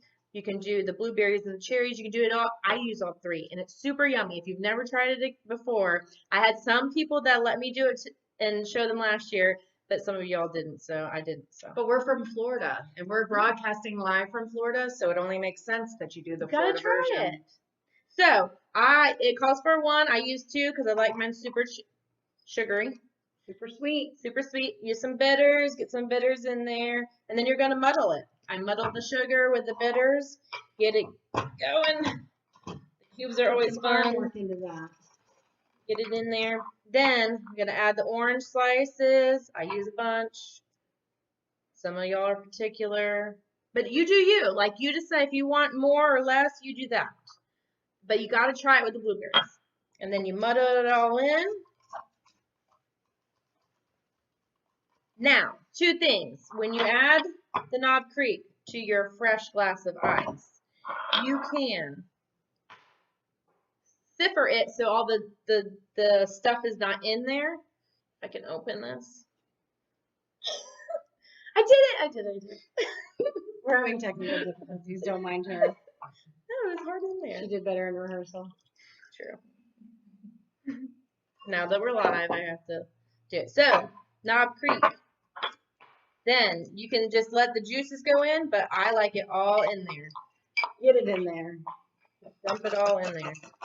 Mix it up really good. You guys got your Moscow Mules? Because they won't drink it. But I'll drink this old-fashioned any day. Look how beautiful it is. The blueberries. Love it. Cheers again. Hey, keep up the good work, guys. You're doing great. We're almost to our goals. Keep buying those raffle tickets. Keep spending that money. 90 cents on the dollar goes to the charity. It's a good cause. Keep it going. We're proud. Guys. We'll see you later today. Bye. Bye. Oh, how cool was that? We are but humble messengers and stewards of this right now, but they are the ones that hold it down year after year in the lounge, and absolutely such right. a huge the part of ladies, what they did, yeah, it's so they did an cool. amazing job. That's their second video I think they've ever made, and absolutely killed it. So cool. Yeah. Adam, you were just pointing out that we are incredibly close. We are about $450 away from having raised $10,000 just on this stream. So guys, if you can give, if you're in position to give, we are so close to hitting it, to capping a really nice, juicy milestone for this stream, and really capping off this afternoon or whatever, wherever you are in the world, early morning, evening, whatever it is, and putting a real stamp and saying that, hey, we made a difference today. So if you can give, if you still got anything left to give, still some stuff or some outlying prizes. Now that you know about the incredible painting and print that Roman's done, now you looked at Abaddon, looked at Marathi and the whole army that comes with Marathi, maybe you can sling a few more bucks so we can get over the line and make it to that 10,000. Yeah, let us know what you got your eye on. Let you know what you or again, tell a buddy that he needs to get in or they need to get in and do this to get to be a part of it. I mean, this is we're so close to that 10K mark just during the course of this couple of hours, and woo! I'm excited. This is one of those things you go in, you don't know what to expect, but the chat's been amazing. Y'all been amazing. The donations have been amazing. Let's just continue to build strength on strength and get us to a milestone during the course of this conversation. Absolutely right. Now, I think Thomas is posting up his photoshopped, crisp and clean images of the amazing model he has painted. Hopefully we'll have those images up for you at some point during the course of the rest of the stream. I think we're going to be going for a little bit of time still. So hopefully you guys can have a look at that and then chuck some dollars that way, because that is a brand new thing to be bid upon, because it's going to be in its final glory state. Yeah, and Mr. Slushy says he's thinking about that Nova hangover. Please drink responsibly. This is about responsible consumption of things and responsible raffle ticket purchasing. But yeah, that's absolutely cool. And then just got 10 tickets for Abaddon. You're not going to go wrong. I mean, that's it. I hope anybody who's looking for something special or gets what they want. That's what my sincere hope is. But it's all about a shot. It's just about you're given to a great cause, and you got a shot at doing it. We are so close to an important milestone, a big milestone. Let's do it. Let's keep the ball rolling. Damn straight. So thank you very much, Captain Andrew, for your contributions, mate. I really appreciate it, and good emoji use. Who have we still got in the chat? Give us some shout outs. If you're painting anything at the moment, if you've got any hobby going on, if you've got any new purchases or things you're looking forward to, please chuck them up. If you've got any insights or things you're really excited about from the preview today, please chuck them up in the chat as well. Well, I'll spend some time interacting with you guys a bit more and kind of just going where the chat takes us. Diffie, the Spectre from behind the scenes coming in the chat. Yeah, get it. Throw down some of those dollary dues. Dollary dues. And wasn't that like almost the official name of your Australian currency? We had a petition started in Australia that got, I think it was like in the regions of 750,000 signatures to officially change our currency to dollary dues. Yeah, that's how you end up with Bodie McBoatface, and whatever. The people need to speak, and their voice can be heard with dollary dues. Bodie McBoatface. It's so good. It's such a meme. Like our country is halfway to being a full scale meme already, and the people here, that's all we want. We just apart from the people who for some reason think Australia doesn't exist. I'm sure you. I can throw a handful of spiders at you. And they drew it on maps just because they believed it needed to exist at some point. Whatever. It's a pretty mythical place. But then again, so is Texas. So. In the next 20 or so minutes, we're going to check in live with the lounge crew if we can. If we can connect all the tubes on the back end, we're going to check in live with them. And they've been helping out with this chat, keeping the enthusiasm going. I mean, the culture of this event, I hope, like for those of you who have been there, I hope we've given you a small look into what the culture of this event is. Because, I mean, it's so cool. And if you can't make it or have never made it, I hope that we can continue to do some things like this in the future. As a matter of fact, I know that we are. We're going to be doing something similar later on in the year with some amazing things. And so in the next 20 or so minutes, we'll be probably trying to wrap up this particular live thing. But we're also going to be showing you some awesome things to come, and we're going to be checking in live with some of the Nova Open Charitable Foundation folks. Nelsonia 7, painting some Blood Angel models for my nephew's birthday present. Not my usual scheme, but channeling my inner Paul to get it done. Great work so far, guys, on the stream. Thanks so much, Nelsonia 7. Painting some Blood Angels as a present, man. That's some love and dedication in there. I did the same thing. Send me some pics. Yeah, send us some pics. Chuck them up. Send them to the FTN Instagram or the Nova Open Instagram. Get them chuffed up. Thank you so much. That is an amazing gift to give to somebody. You mentioned, we do the podcast and stuff, but that's the thing, hearing people from all over the world just chime in or just send messages on Twitter or Instagram or Facebook or whatever and be like, yo, hey, you didn't talk about, this part of this army and this is amazing. It's that's a transfer of information and I love it. Like, keep that kind of stuff coming. That's the thing that keeps us going week after week. And then especially like chats and stuff like you're doing right now, they have made this. I mean, man, Adam, I don't know about you, but I thought this is pretty special. I think it's pretty special. Like, I actually feel honored to be doing this right now. Yeah, it's amazing. It's just amazing. Every day, I seem to feel this community growing and changing and evolving, and I think it's phenomenal that I get to be a part of it. Yeah, absolutely. Tell you what, you want to bring Thomas back in, see where he's at, and then we'll say goodbye to Thomas, and then we'll jump in with the lounge crew. Thomas, yourself, Tom. Yeah. Sorry, I was muted. Hi. Thomas, man. Hello. Thank you for agreeing to. I mean, again, I mentioned that we pulled this together in a span of a couple of days. But I mean, taking time out of your day, donating the model, and then just helping us with this, man. It's been cool to watch. And I mean, don't worry, I knew you had it in you. You are an amazing, prolific painter and writer and stuff. But man, thanks for coming and taking the time with us. That was always a good time. Like I enjoy chatting and everything else. It's a real grim, dark, mean-looking White Scars guy. We got the picture for everybody to see at the moment, mate. Dude, you've done a phenomenal job.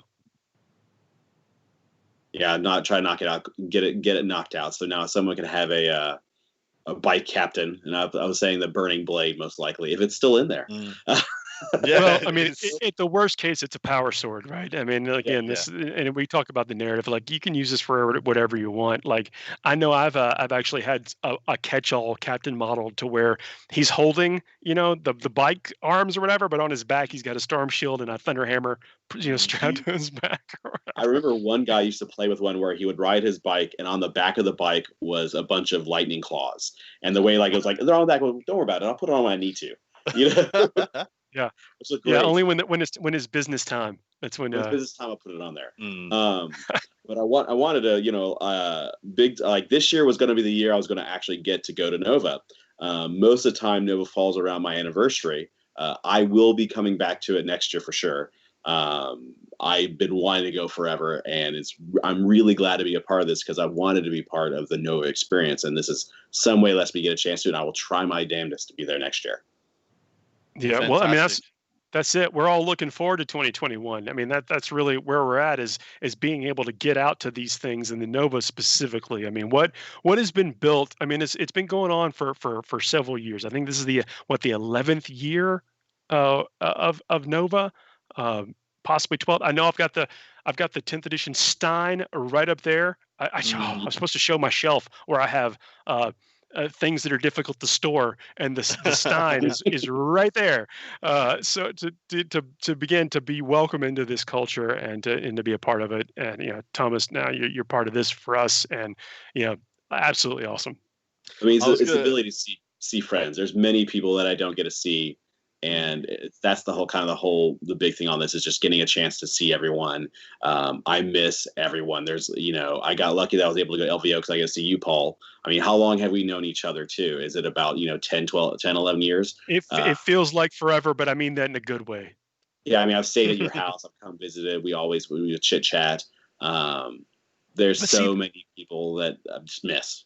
Yeah, I mean, you live in Texas. If we didn't make that clear, you're in Austin, Texas, and we would have in a world that wasn't built off this community or whatever. We would have never met each other. I mean, maybe we'd have chatted online or whatever. But all the stories that we've got, wins. I mean, heck, you and I have brought down some trophies, from prestigious events, and we would have never had that opportunity without us linking up in ways like this. Oh, exactly. I think we have 2 ATCs. Or is it 3? 2? Is it 2 or 3 ATCs? I think it's 2 ATCs. Multiple times. I mean, we've played a couple times. I think we're even. I think in our games because the games are really one side is more than the other every time we play. Yeah, I think in tournament games we're even, but in casual games you got me trounced. We'll tell some of those bad beat stories on the podcast. I think the worst beat I've given you was Feast of Blades, rest in peace. That one year, and you were just mad at me. That was so bad. It was so bad. We should revisit that story for sure. So, Thomas, man, it's been a pleasure having you on.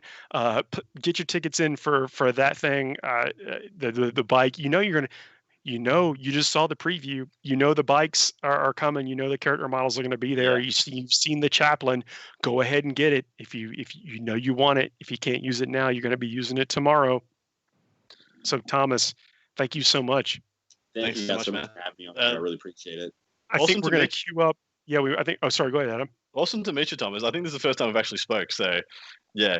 Yeah, I think I missed you at LVO a bunch because you guys were in a room and I didn't get a chance to go because I was beaten face with 3 Lords of Skulls. So doing the Lord's work. Well, yeah, the blood god's work.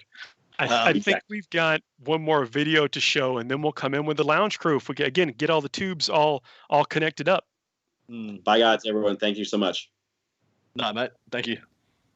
Here's a quick video that I'm making for you. These are the Zarb bag gits that I am giving in to Nova for the charity. Now, when the GW contrast paints first came out, the day that they were released, I also did a special stream. And that was where I took models and I did them in different priming bases. This particular group was done over a Zenithal prime base, which truthfully I think came out the best. Because the other group I did was over Greyseer, and that was my Blood Bowl army, which was the undead ones. And then I had the other ones in Bone Wraith, which are my other Blood Bowl team, which is the Orcs, but I didn't finish them yet. But even so, out of all of them, like this one, these actually came out the best over Zenithal Prime, for sure. They come with squiggies, because look, who doesn't like squiggies? Look at them. Look, see, don't you want to pet them and give them kisses? Look at that. See? Adopt. and a little blue one. And I did all kinds of experimenting on them with the colors and did mixes and stuff. And it was really a lot of fun. But they were definitely a lot of fun to paint. And I did them on a special stream, like I said. I don't even think you could... Well, no, actually, the stream is on my YouTube channel, I believe. I posted it up there. So definitely check it out. It's YouTube, Metalhead Minis. All one word on the Metalhead Minis part. So I hope that you really like them, and I hope that you give lots and lots of tickets for them.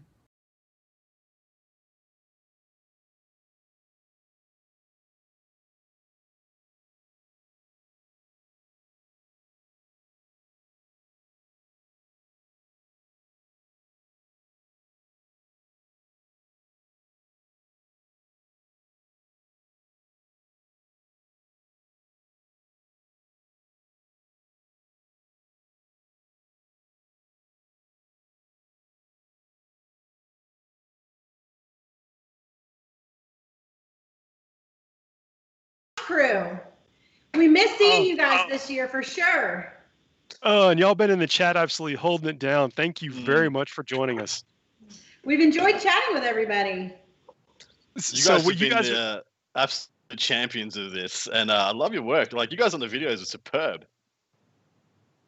How cool is that? I mentioned that was like a new endeavor, and it is. I mean, I think one of the highlights of this show. So you guys are making a Nova Open specialty. Tell us what you got there. Yeah, so right now I am putting together all the little beers, and if anybody has come to a bar, I have known what the little beers are, and the beers are so delicious. So yeah, how did this custom come about? What's the story behind this?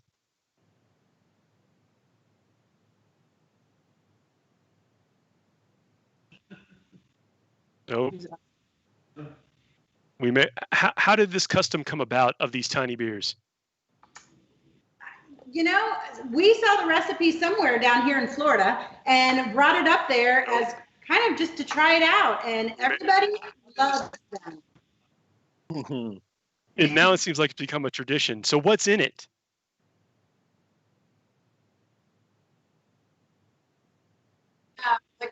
Three and half and half. So liquor 23 and half and half. I don't have that same concoction here, but I have been joining you in spirit. Well, but we made one for you. Oh. There you go. Thank you very much. You're welcome. I unfortunately only have my Rockstar Kitty glass to cheers to, but fantastic.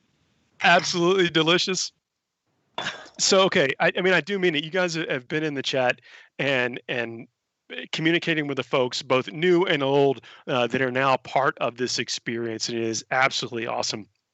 So I don't know if have you been seeing, if we can switch back to maybe a view of the tickets and where it's been coming in. I don't know if y'all have seen it, but you can see it now of where everything is happening. I know I'm making Diffie go through the paces, but I wanted to show y'all. I mean, did you think that we were going to have this type of response from all over the world? No, it's amazing. Way to go, guys. We're so excited. Sorry. We're super excited. That map is crazy. It's amazing how far Nova has reached, and to think of where it started years and years ago. In our cousin's garage or basement or something. How amazing is that? Well, it would not be as legendary as it is without y'all. And again, thanks for all the lead up and doing the stuff for this, getting us here and then being a part of it today. It's so awesome. Well, thanks for having us. We've enjoyed it. Keep up the good work, guys. We're getting closer to our goal every second. Keep the money coming. Keep the drinks flowing. And we have some local beers in Florida, so we were gonna tell you guys about those, but we have a First Magnitude in Swamphead here locally, so we know you guys love your breweries up in Virginia, and then all over the world clearly have them as well. So But up in Virginia, when we're doing it, it's just so great to be able to highlight some of those. And we can't thank you guys enough for everything that you're doing. It really goes to great charities. It's near and dear to all of our hearts for the last 10 years. And we can't wait for 2021. Yeah, again, we're going to replay this so people can hear y'all's messages again. We'll also put the videos that y'all did, if you don't mind, up for people to view and stuff after this. I mean, again, I can't stress enough just how amazing it is to hear from y'all and to transfer just a little bit of that culture to this virtual environment in this world that we're living in now. So yeah, I can't wait to talk to y'all again. Thank you so much. Part of this. And thanks to you guys, Paul, Adam, and Josh. You guys, we can't do it without y'all. Oh, come on. We can talk about 40K all day, but y'all are really bringing it together. Yeah, absolutely right. Yeah, have a great rest y'all's afternoon, and please, again, they had been one of the biggest messengers of this. Like the money that you would normally be spending right now in the lounge, transfer that to a few tickets now, and help us close this out, in a big, meaningful way. Mm-hmm. Cheers to that. Thanks, guys. Cheers. Cheers. Thank you so much again, ladies, for all you do. Couldn't have done it without you. Phenomenal. Ditto. Thanks, guys. Thank you. Bye. Have a good evening. Out from Florida. Oh, Adam, how cool is that? That's amazing. What a special group of ladies. Yeah, and for folks that have just got in the chat, yes, I've absolutely talked about Blood Angels. He has, and several yes, times. that is that miniature that you bought raffle tickets for is now painted. That was one of the I guess the things we wanted to see if we could do is paint that a studio quality miniature in over the course of this live stream. And now as we're wrapping up our live thing, we're going to talk about something coming up in the fall. Lay it on us. Well, we may be doing this again pretty soon, or this type of thing pretty soon, especially after the response of this. And we've got some big things happening. When I say big, I mean of epic, titanic proportions. I don't even know. I don't even know all the details here. Paul, well, I think we're going to get so this video is a bit of a preview of things to come. So if you haven't subbed already, sub to the channel, follow us on Facebook, follow us on Instagram, follow us on the webpage or whatever, and then we're going to potentially be doing this type of thing again. And you want to make sure that you know about it. And I'm going to show you something that is upcoming in the fall, one way or another. I'm just like, oh, what is it? I know what it is. I'm just joking. Building theoretical tension. I'm ready to go. Let's see. I mean, this is also, let's first look. Let's take a look. Oh, tuning in from Germany. Heck yeah. Oh, that's brilliant. Yeah. Yep. Yeah. Yeah. And sorry, go Paul. So I've gotten a couple pictures of this along the way, and so this is a little bit of a work in the progress of getting this. When you get a big model like this, that is not just the same as taking it out of the box and slapping it together, or whatever. But then one of these things we talk about the artistry of the model. You're going to want to spend the extra time and do the things like was he washing the stuff? I mean, that's with resin. Simple grain, babe. Different. Yeah, it's a whole different process of putting together things in plastic, and this kind of gives you a look into how you make a museum quality Titan. I mean, this is one of the things. Some of these models, they're not for beginners, and we're going to see a little bit of look into that. So what are we seeing here, Paul? Tell us what this is. What is going on? This is going to be this is the making of a Warlord Titan. Why? What's happening with this Warlord Titan? What is the modus This will operandi? eventually make its way up. You will be able to get raffle tickets to own this beautiful monstrosity. This absolutely, this sexy beast of destruction. Look at him. He's got his power tools out. He knows he needs to double reinforce these joints. These things are load bearing. These things are absolute load bearing. Double pins. Has he got the brass rods out as well? What's he pinning? I bet we're going to see some brass rods. That's epoxy, that's going in. Like regular old dime store super glue. You probably don't want to be using for some of this stuff. Yes, that's right. But look, I you know this when you remember. get the model. That's not news, as far as like, Yeah. but seeing someone do it and seeing I guess maybe it is news, but seeing how someone goes about their process of making something that's going to be a permanent addition to your hobby area, and you get to play with this. Like this is something that I know I don't need to be reminded of, but these are toys. You want to play with these things. Well, just look at the texture he's painting into that panel. Who is this gentleman? Tell us about this guy. Tell us about this artist. Yeah, this is Clay Williams, who's been a fabulous painter and contributor to the Nova Open Charitable Foundation for a long time, but an absolute fabulous painter and artist for a super long time, and you can really see the talent coming out from here. And if you haven't, I'll try to get something up, or on the website or whatever, for if it isn't already, for links to these artists' pages and stuff, so you can check out more work from them, and especially if you want to add to your collection after you have already won something here. And remember, the raffles are going to be open until 3 p.m. Eastern. That is 2.5 hours from now. Sorry, an hour and a half from now. Raffles are going to be open, and then after that, there'll be some time later on to where that they are drawn, and the winners will be notified. That is an absolute masterpiece of a thing. Yeah. Wow. Well, so hey, we just got a couple of anonymous donations here in the final moments for this. I mean, and it's Brilliant. helping spike us to get to this just absolutely impressive goal. Thank you.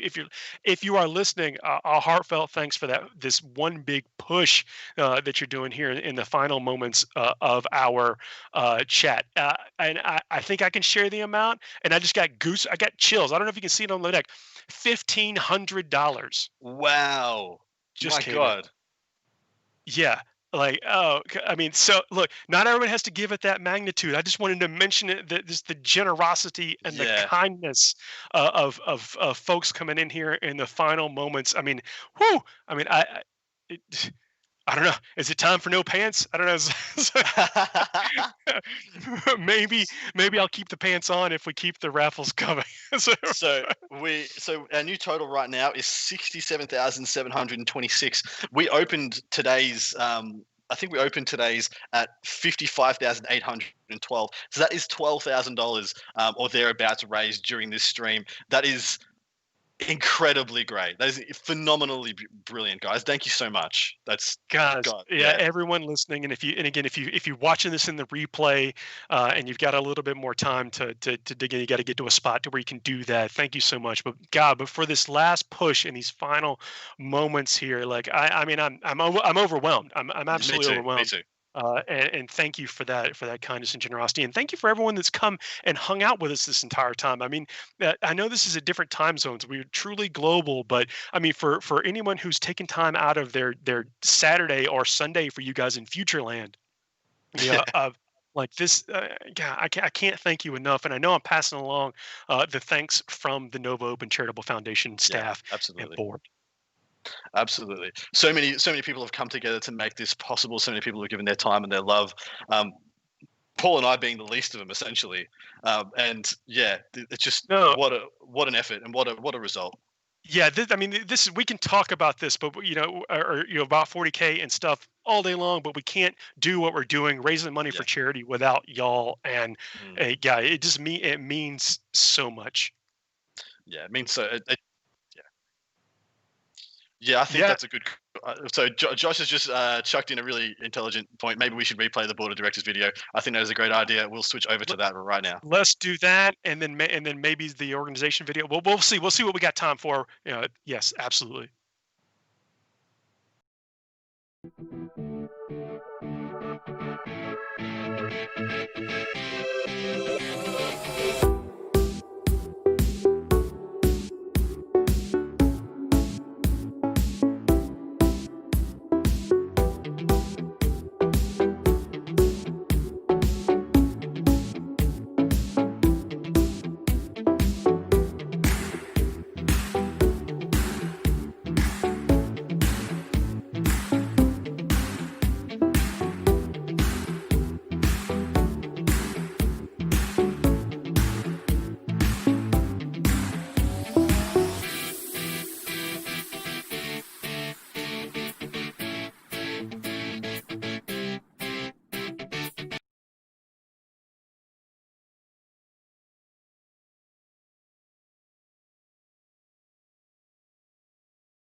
behind the Sorry, scenes. This muted. Yeah. this is one of those things we're talking about behind the scenes. Like they're doing this as it's an all year event. It's a thing for them. Like getting all these artists to contribute and stuff doesn't happen casually, and they're holding it down for an absolute great cause. And it's really cool to hear from them. So I think if we can, we may play a couple of the organization videos that this charitable foundation supports, and then when we wrap up in a couple of minutes, I think we can maybe play some of the raffle videos and stuff. But it may take us a bit to get that going, taking us to for the next bit.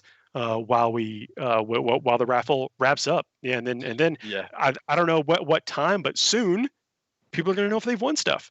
Exactly right. They're going to start drawing the raffle soon, and people will know. You'll know if your contributions have won you some prizes, or if you just pat yourself on the shoulder and go to bed with a smile on your face, and knowing you've contributed to some great charities.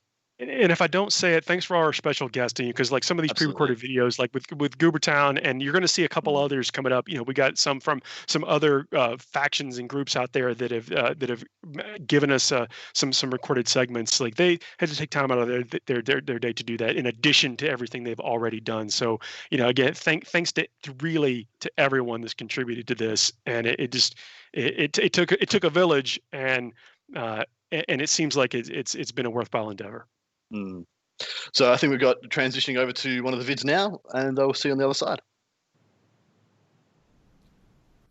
Hi, I'm Dave Coker, and I have the privilege of serving as president of Fisher House Foundation. Nova Open Charitable Foundation has brought the tabletop wargaming and hobby community together since 2013 to raise over $80,000 for Fisher House. Throughout this year of uncertainty, we've been especially grateful to organizations like NOCF who continue to support us. The needs of military and veterans families caring for an injured or ill loved one have not gone away. Thank you to the NOCF 2020 Artists Consortium for dedicating the proceeds from raffles to Fisher House. Thank you to the artists and everyone buying tickets. Here's a little more about the families you're helping. At Fisher House Foundation, we put bricks together. We build homes away from home, close to military and VA medical centers, so free lodging and care are close together. But more importantly, we bring families together so they can recover, heal, and ultimately put their lives back together. Imagine what more we can do together.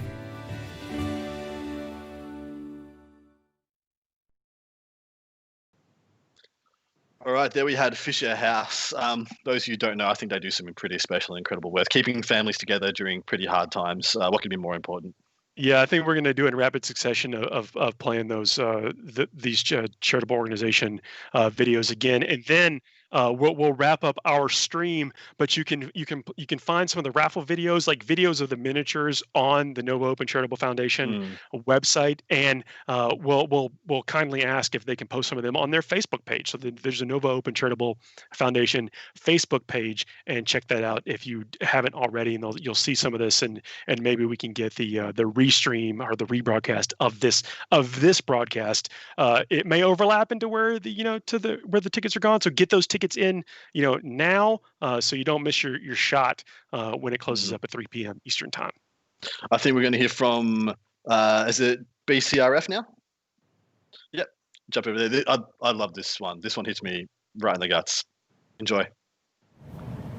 Hello, I'm Myra Biblowit, president of the Breast Cancer Research Foundation. On behalf of all of us at BCRF, we send our deepest thanks to everyone involved with the Nova Open Charitable Foundation. This year has been challenging, but NOCF rose to the occasion and doubled down on the causes that have long been important to your organization. Once again, you ignited support around breast cancer research through your summer raffle. Since 2013, NOCF, along with the tabletop gaming and hobby community, has raised nearly $70,000 for BCRF. Rest assured, your efforts are helping improve outcomes and save lives for those impacted by breast cancer. We could not be more grateful. When Evelyn Lauder created BCRF in 1993, she was determined to fund transformative research that would change the face of breast cancer. Today, we stand as the largest private funder of breast cancer research in the world. Fundraisers like yours are helping move rapid discoveries from the lab bench to the bedside. Research is the reason breast cancer deaths have declined by 40% since BCRF's founding. Research is the reason there are more than 3.8 million breast cancer survivors in the U.S. today. But our work is not done, and our progress cannot be stalled. From the bottom of my heart, thank you to each and every one of you for your support. In backing BCRF's vital work, you take us forward even faster to the future we hope to create. A world beyond breast cancer for our mothers, our daughters, our sisters, and our friends. You have my deepest thanks.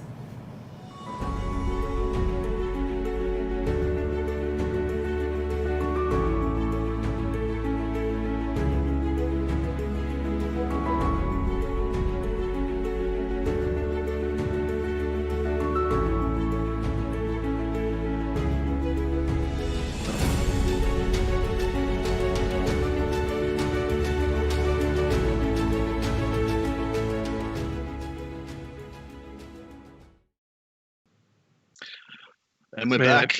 Yeah, the chat. I mean, the sentiment is strong there. We will see you again in 2021 in person, you know, and as much as we can like this. I mean, I think we're all comfortable with like Zoom calls and stuff now. Our time is pretty scheduled with this type of stuff. But man, what a fun experience this has been. Absolutely, it's been quite special, man. And just giving you another update, we've just had a new total added to the running tally. We're sitting at $67,880. So we've just had another $160 odd added onto the total there right at the end. Fantastic, just yeah. God, so I mean, we're just a breath or two away from $70,000 going to charity. Like that's, you know. I mean, again, it's astounding. So, you know, there are. This has been an amazing experience, like I mentioned before, and then knowing that we're doing something for a great cause, and then everyone coming in and being a part of that experience. Yeah, I mean, what more can we say, guys? This has been a stupendously amazing experience. I think we've got one more charity of the contributors left, and this will be Doctors Without Borders, I believe. We'll play that. We'll and then we'll come back and then we'll say good afternoon, good evening, good night. Do a Truman outro. So we'll jump over that now. Hello, my name is Master Police Officer Tara Kreider. I am the Vice President of the Arlington County Police Department Friends and Family Fund. The Nova Open Charitable Foundation and its tabletop gaming and hobby community have annually donated thousands of dollars to the Friends and Family Fund. Several years ago, Nova Open requested police security at their annual convention, and since that time our relationship has grown and become like family. The Friends and Family Fund is forever grateful for the generosity and compassion that NOCF has shown our police officers and their families. We may be just as disappointed as anyone by the cancellation of the 2020 Nova Open. However, during these unprecedented times, Nova Open has been determined to continue their mission, and we are so proud and humbled to be among the recipients of their fundraising efforts. The Arlington County Police Department Friends and Family Fund has helped so many of our sworn and civilian employees since our creation in 2011. Our charity began when one of our officers was diagnosed with a brain tumor. We provided support in many ways to him and his family during this difficult time. Sadly, our brother in blue passed away after a courageous battle. We still consider his wife and son a part of our family. Since that time, we have provided all sorts of services to our officers and their families: financial support, cleaning and lawn care services, meal trains, and child care, just to name a few. We have been there for our police officers and civilian employees during their hardest times. Our assistance even extends to our sheriff's office, fire department, dispatchers, and Commonwealth Attorney's office within our community. We know that we would not be able to make a difference in the lives of so many people if it weren't for organizations like the NOCF. Our heartfelt appreciation goes out to the NOCF board, the Artist Consortium, and to all the sponsors who support these fundraisers and make them possible. To our Nova Open family, stay safe. We are thinking of you. And for those supporting the cause and buying tickets, good luck. We thank you from the bottom of our hearts.